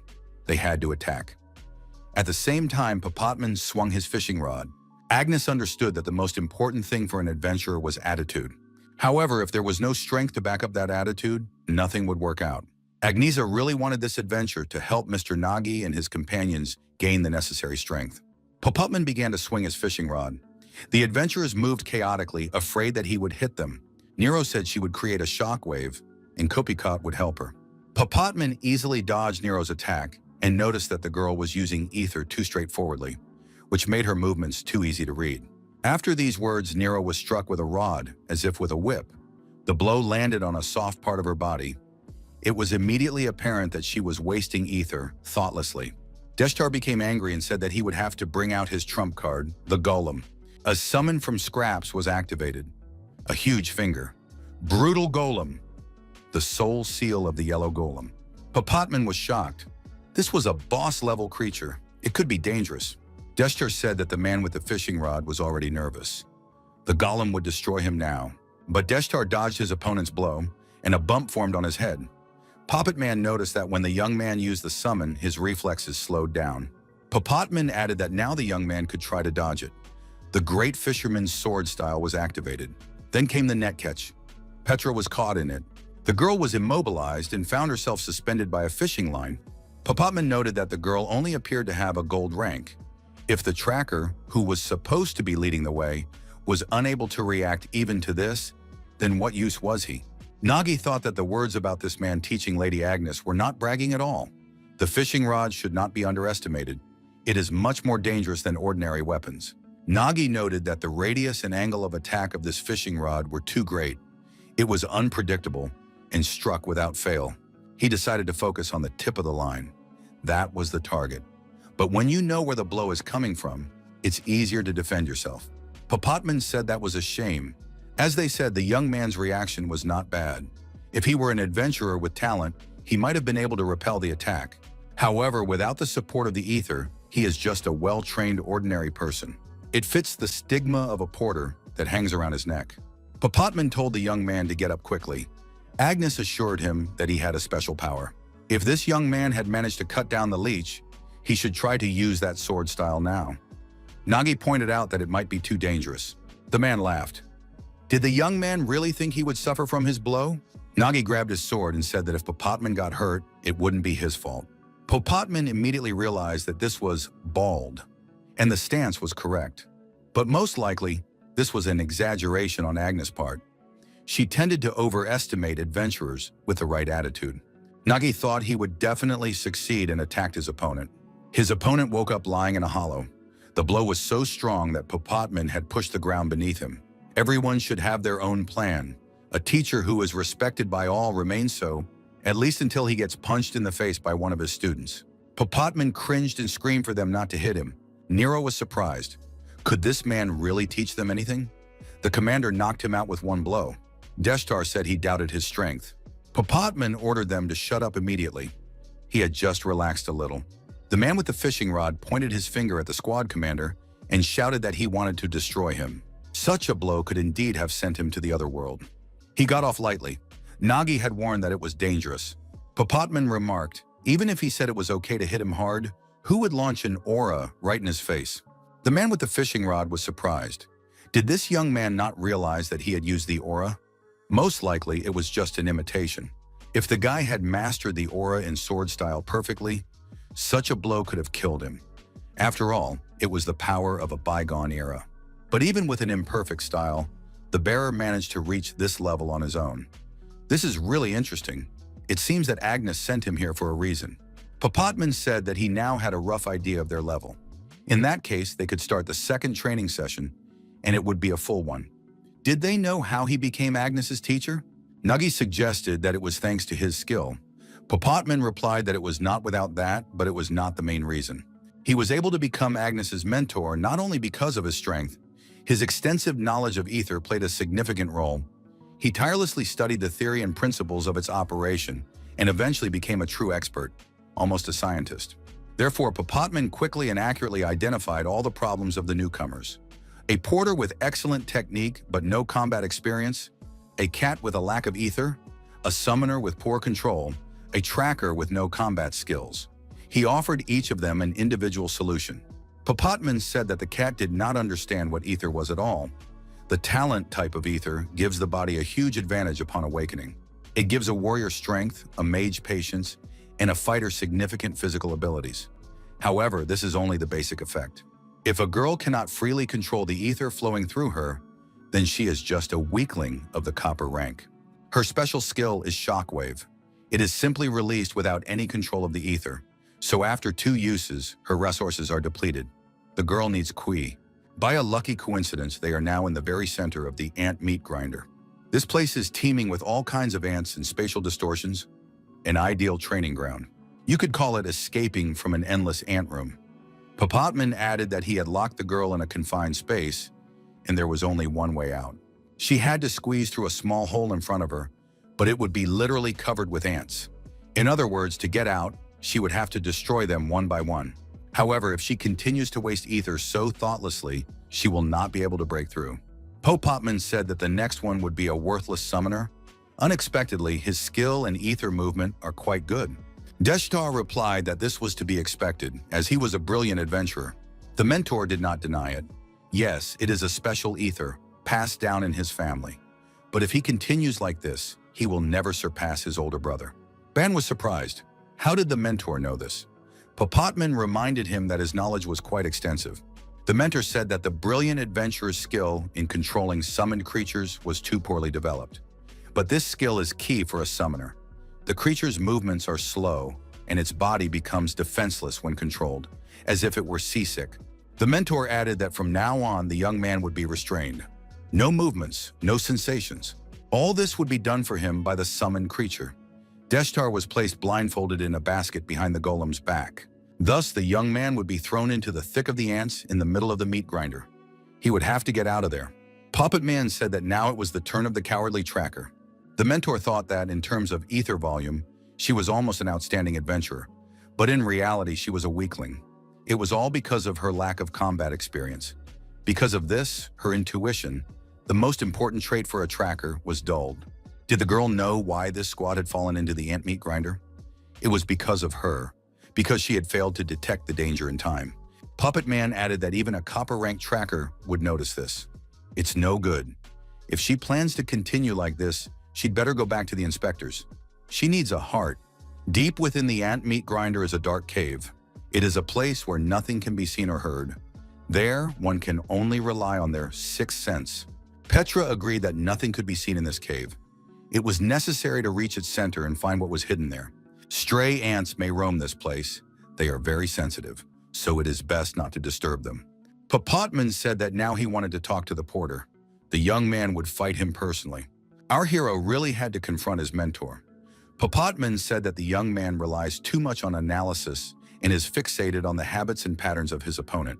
Not that this is entirely bad, but the dungeon is a place where you battle the unknown. There are always factors here that go beyond the usual calculations. For a person lacking talent, this was a way to overcome physical differences and limitations. However, ironically, this also created a framework for him. All this stems from an inferiority complex caused by the fact that the young man was unable to become an adventurer. This complex sits somewhere deep in his soul. Nagi reminded him of what his mentor had just said. With the talent of a swordsman, he would have easily repelled this attack. The mentor talked about talent, so he should understand better than anyone else what it's like to have no talent. Papatman asked, "Is that really so?" He used to think so too, but while studying the ether, he came to a certain understanding. In this world, anyone can awaken the ether. This ether manifests itself in three possible forms: the talent type, the equipment type, and the formless type. The first type is very common and covers about 90% of people. Simply put, this is when the ether manifests itself in the form of a profession. The association believes that this type is transmitted mainly through the inheritance of ancestral abilities. In any case, once you have a profession, you can achieve remarkably rapid growth. According to records, the first adventurer to awaken his talent had never held a sword before, but immediately after awakening, he was able to defeat an entire squad of knights. Nagi said that he already knew this, as well as the fact that most of them are almost no different from those without talent. Equipment type ether. From known observations, it is clear that in such cases, the ether does not enter a person, but materializes in the form of special tools or equipment. According to statistics, useless things appear most often, which is why it is called a failure.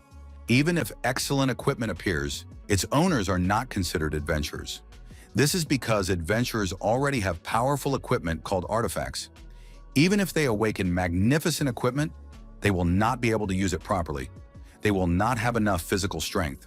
Papatman said that most people think this way, and in general, they are not wrong. But there is one detail that few people know about. It concerns the key difference between artifacts and equipment type ether. Both have special abilities. In this, they are similar. But unlike artifacts, whose properties are predetermined, equipment type ether adapts to the user and constantly grows. This type is a materialized form of ether. You could say it is a concentration of ether itself. Puppetmon noticed that he also possessed equipment type ether. Nagi was surprised. Is it possible to become so strong without talent?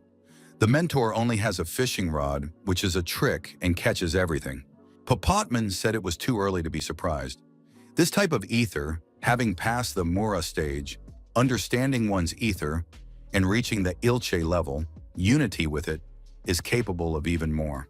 Artifact activation, the secret art of fishing. Papatman pulled out a fish and said that you can also fish in this dungeon. It was a fish made of ether. When consumed by Papatman, it temporarily grants the talent of a fighter.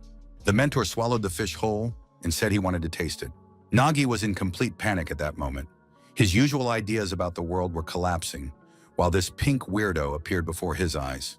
Papatman, in his new form, said he was ready to begin the next lesson. There is a rumor among adventurers about a pink veteran who helps newbies. The newbie said that he was a novice adventurer who had just started clearing dungeons. Recently, while clearing a goblin dungeon, his squad was almost wiped out, and they nearly failed the mission. But at that moment, a veteran adventurer appeared. This veteran was full of determination and instantly dealt with the monsters. The adventurers were saved. The young man added that he was confused and couldn't even thank him for his help. However, the veteran's pink skin was a little scary. During training, Nero improved and constantly chased monster ants. Nero said that these creatures had too strong armor to be broken with bare fists.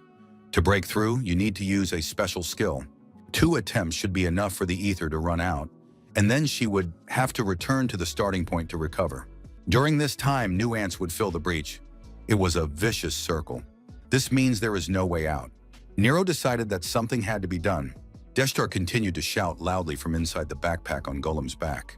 The golem ran faster and faster, and the adventurer shouted louder and louder, asking to be rescued. There was a fork in the road ahead, and one of the paths was blocked.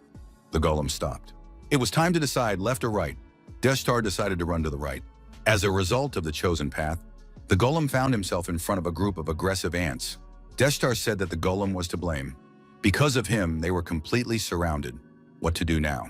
The next moment, there was an explosion. Petra hid behind a rock and thought that this huge ant would not notice her. She had to wait until the danger passed.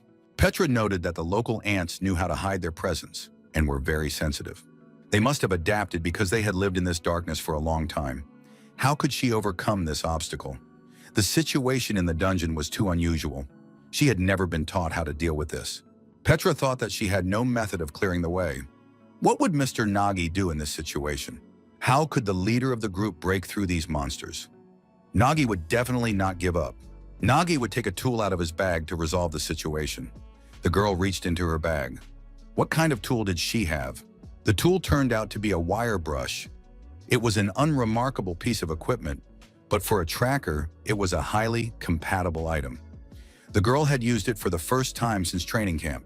They say that only novice trackers use this equipment. For Petra's current level, it was optimal.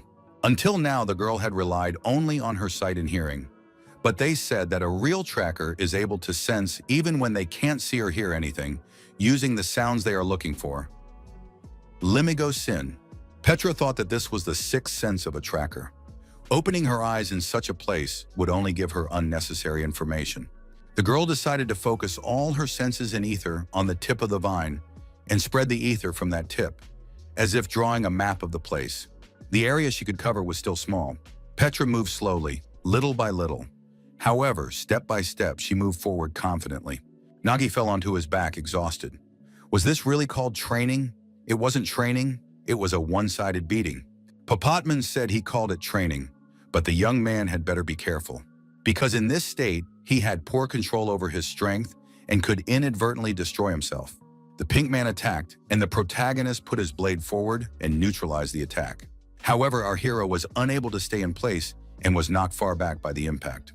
The next moment, the pink man was behind the protagonist. The mentor leaned toward the young man's ear and said that this was his weak spot. The pink man licked the hero's cheek and said he could taste a novice. Nagi became angry and grabbed the sword sticking out of the bag. Our hero swung his sword, but the pink man managed to dodge and said that the young man was very slow. Nagi thought that he couldn't defeat this opponent head-on. Gluttony had to help him. A mushroom was handed to the young man from the bag. Papatman caught the mushroom and clamped it between his teeth. The pink man swallowed the mushroom. The mentor said it was very tasty. Nagi was surprised. What kind of stomach did he have? Papatman asked, "Is the young man really interested in this? Why is there such a difference between them? After all, they both have the equipment type of ether." Nagi asked the mentor to teach him how to become the same. The pink man said that the reason why it is so difficult for those with the equipment type of ether to become adventurers is that the path to this level of mastery is too thorny, and it is different for each type of equipment. So there is no single answer. Therefore, there is no specific method that could be taught to the young man. Papatman added that the only thing he could do was to break the young man's mindset. The young man pretended that this was not the case, but hadn't he set a limit for himself by deciding that if he had no talent, he could not become an adventurer? Puppet Man added that he himself had been like that. All he could do now was to broaden the young man's understanding of things. The young man must feel the difference in strength with his whole body.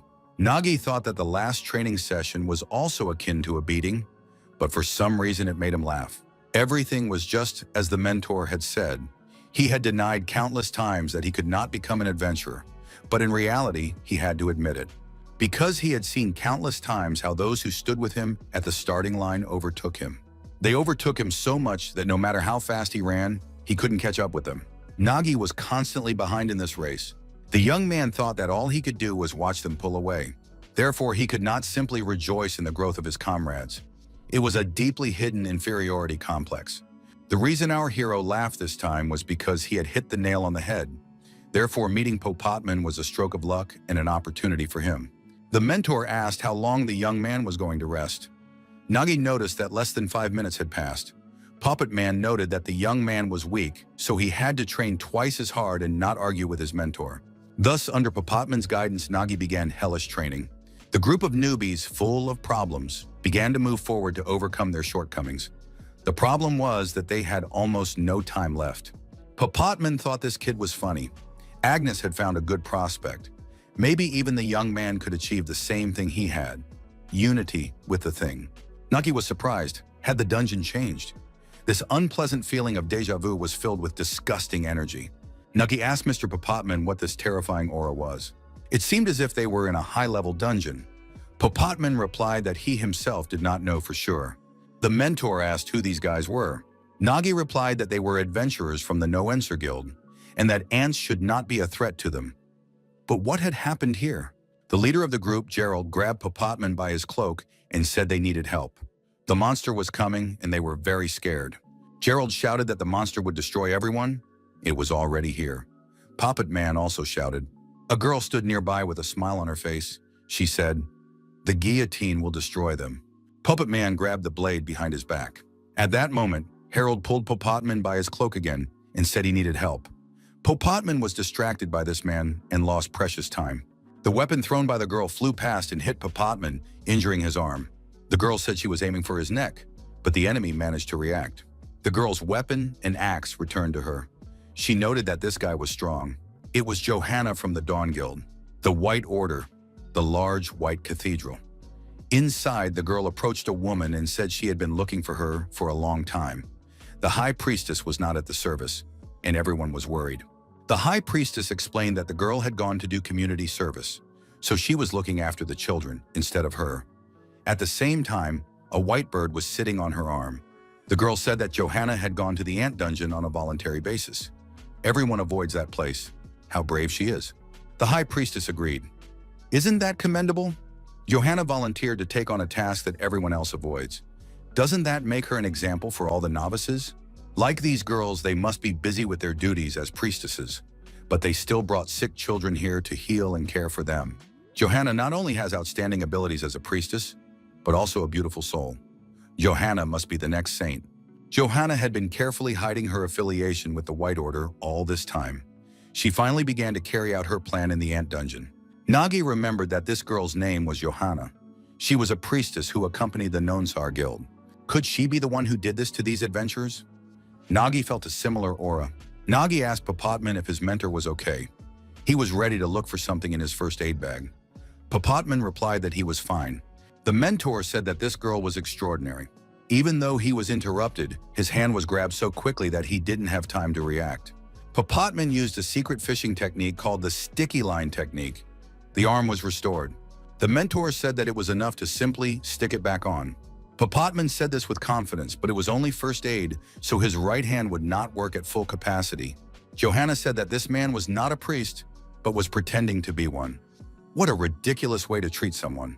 The girl declared that she would heal him properly and used her unique abilities as a priestess. The priest's talent, blessing, great healing, was activated. Popotman thought that this ether structure was undoubtedly healing, just like carrot and stick. A green mist appeared in the immediate vicinity. At first, it was definitely a healing type of ether, But just before it touched him, its properties changed. Papatman said that the girl had mixed something up. You can't heal anyone with stuff like that. Johanna said she had to ask. This was not the kind of attack that someone with a porcelain rank could dodge. Besides, a white swordsman could not exist in principle. Papatman said that it was not for her, with her copper priest badge, to talk to him about it. Johanna replied that there was no point in either of them trying to understand such things. Besides, she was not free or kind enough to dwell on someone who would soon die. It is commonly believed that priests are a class far removed from battle. But such outdated stereotypes do not apply to this girl. This girl is used to slaughter. She exudes that scent. In the end, the only way to understand what is happening in this dungeon is to fight her. Papatman drew a line on the ground with his fishing rod. He told the protagonist not to cross that line under any circumstances. Nagi asked how the mentor was going to fight with an injured arm. Papatman said that everything had worked out well. This is a rare opportunity, so it is worth watching closely those who have reached the heights. This will be the third lesson. Papatman said that he hadn't come across such a stubborn fish in a long time, so they could have some fun. With that, he swung his fishing rod. A secret fishing technique was activated, and the mentor pulled out a large fish. Blue marlin is a fish from the ant dungeon, consisting of ether. By eating it, Papatman can temporarily use the spearman's talent. Blue marlin. It's a shame to use such a talent when one hand is out of order. Johanna was surprised. Were they underestimating her? How could they eat right in front of her? The girl noticed that her opponent's ether seemed to have exploded. Papatman had indeed changed his appearance. Papatman's class had changed. Now he was in the form of a spearman. Johanna said that her opponent was handsome. Why didn't he take off that ridiculous mask from the beginning? Papatman was surprised. What was she talking about? Everyone knew that it was a mask. What was before was his real face, and it was rude to call him ridiculous. The spearman expressed confidence that his opponent was ready. Johanna spun her axe in front of her. Papatman said that he did not forgive adventurers who interfered with the clearing of the dungeon. Johanna suggested that her opponent might be a little scared, adding that it was, of course, a joke. Papatman blocked the axe flying at him with his spear. This time, everything was different. The spearman said that a weapon that moves on its own is definitely annoying. Johanna said that her opponent had relaxed too soon. After all, she hadn't even used her priest's talent yet. The spearman thought that in a battle with a high-level adventurer, the most important thing was to understand their talents and skills. Judging by the ether, she was definitely a priestess. The floating axe was the ability of the artifact itself. In any case, the spearman's talent was waterfall climb. The flying axe and the attacking magic that pretends to be healing ether, their combination is flawless. Papatman again deflected the axe flying at him with his spear. Johanna methodically captured space and compressed it. The spearman understood that this would not be an easy fight. Nagi thought that this was exactly what a battle between those who had reached the heights looked like. The young man thought he would help his mentor if he saw a breach in the defense. To do this, he had a mushroom in his hand. However, now he couldn't even take his eyes off the fight so as not to miss anything. The young man dropped the mushroom from his hand. Nagi thought that it was just his pride if he thought he could be useful here. Our hero understood that this was a completely different level, and he could not help in any way. If he awkwardly pushed forward, he would only get in the way. Under no circumstances should he cross that line. Papatman thought that the girl was pressing him insistently, as if telling him not to come closer. But if she acted that way, wouldn't it show her weakness? In that case, the method of clearing the area was obvious. The spearman's talent, Turtle Shield, was activated. A breakthrough occurred at one point. Johanna said it was a commendable decision, but she was not weak in close combat at all. In a normal situation, the opponent's choice would have been good. However, this is a stereotype. The skill Water Earth Wave was activated. Johanna used the priest's talent, Blessing of Strength, Power. Papatman thought that he was facing a priest capable of close combat with the help of the enhancement itself.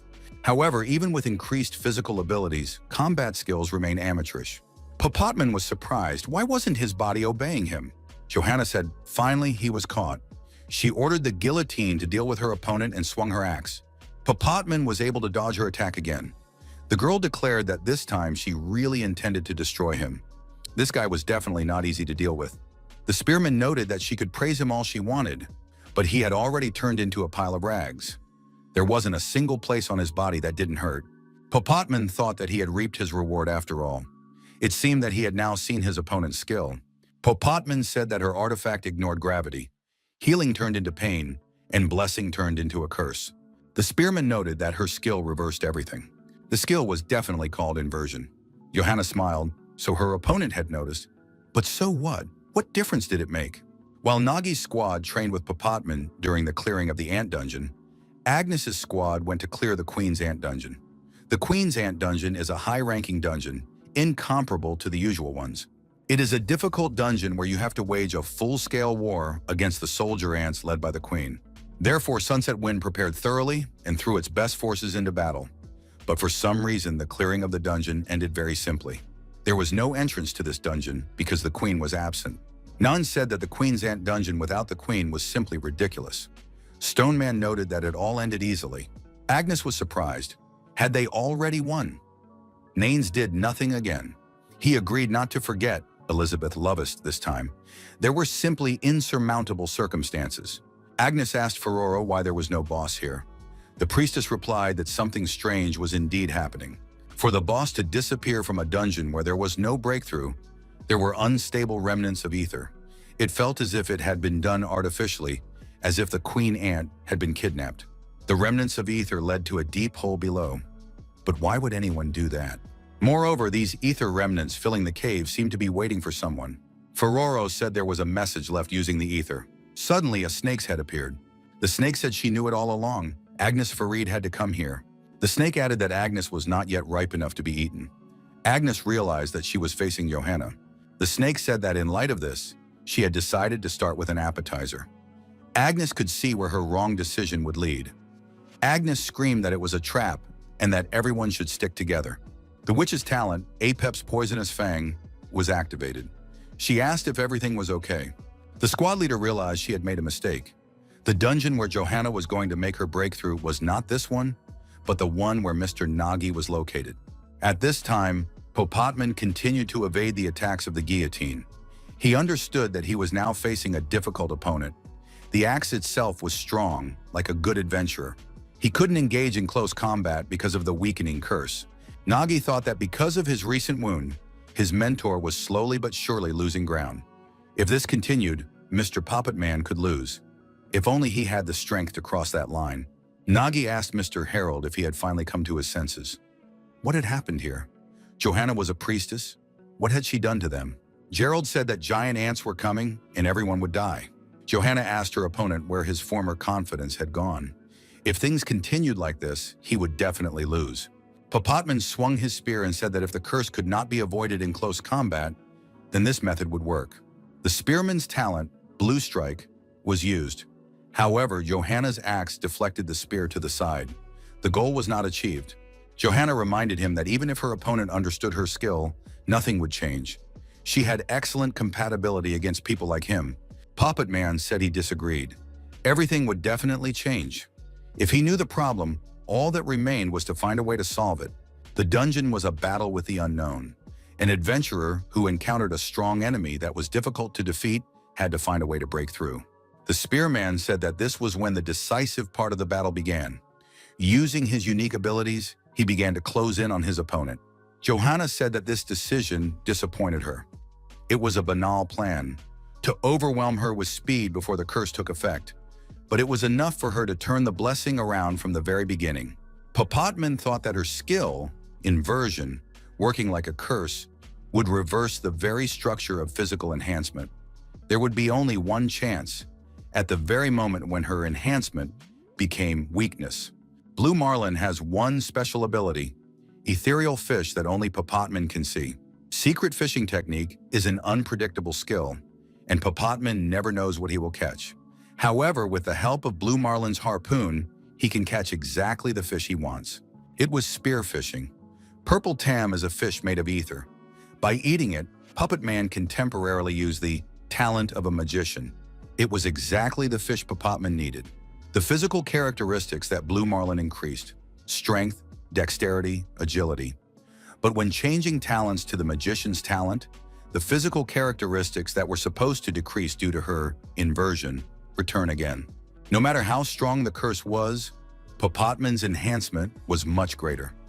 A class change occurred, and now this form is Power Mage. It was a double inversion technique. Johanna said it was an abomination. Nagi realized that his mentor had used her ability against her.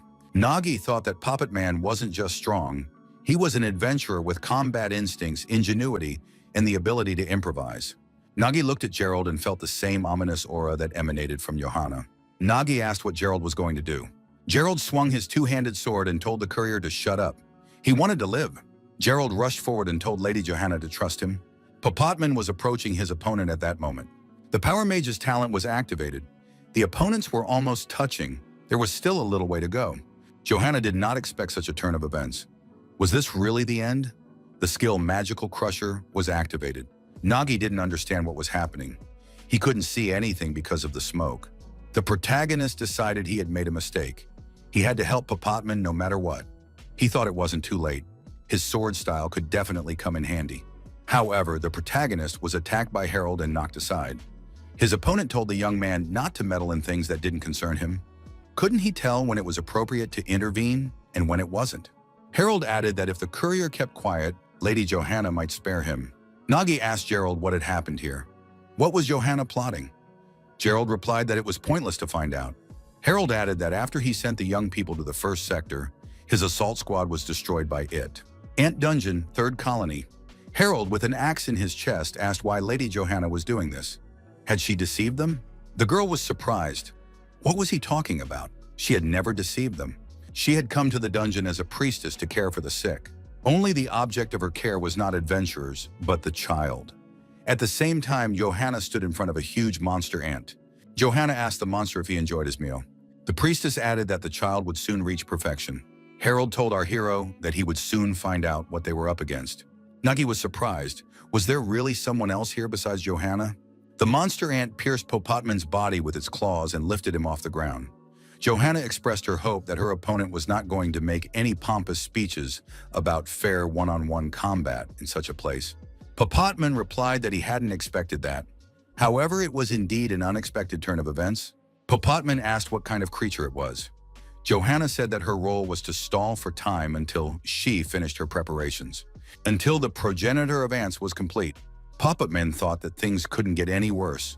Not only had another troublemaker appeared, but he was now wounded at such a moment.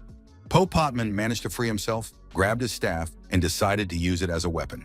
Johanna said she was curious to see if her power would work on someone like these opponents. It would be extremely interesting to see. Popotman thought that even with inversion increasing his strength, it was still difficult to block his opponent's attacks. This creature was quite strong. Popotman went one-on-one against the ant monster.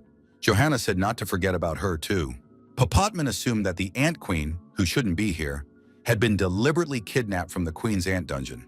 After all, she would have been destroyed by strong adventurers there. The Ant Queen's dungeon is A rank. If this creature was here, all the adventurers in the dungeon would be destroyed. Popotman thought that if only this creature were here, he could handle it. However, this girl is not just a priestess. She is not so simple because she turns out to have a double class. Johanna said, "Did my opponent really notice that?" She confirmed that this was indeed the case, but she didn't really want to use this power. She didn't know that she would encounter an adventurer like this opponent in such a dungeon. A class inversion occurred. Johanna, a priestess and witch from the Dawn Guild, was forced to admit that her opponent was very strong. Popotman thought, why does he need this? Besides, the strengthening effect of the inversion technique was already wearing off. Popotman was not confident in his talent as a mage. However, in his current battered state, it was better to be a mage. Even if his body was broken, it would not greatly interfere with fighting. Popotman's class changed. Mage form. He asked Nagi if the third lesson had been useful to him. That was the end of it. The mage form has a wide attack radius, so safety cannot be guaranteed. Therefore, it is better for the young man to leave. The mage's talent was activated, protective bubble. Nagi said that it was dangerous to go alone. Popotman was surprised. Who was worried about whom here? He still had many tricks up his sleeve. The mentor told the young man that he must remember one thing. Everything starts with understanding his own ether. If the guy wants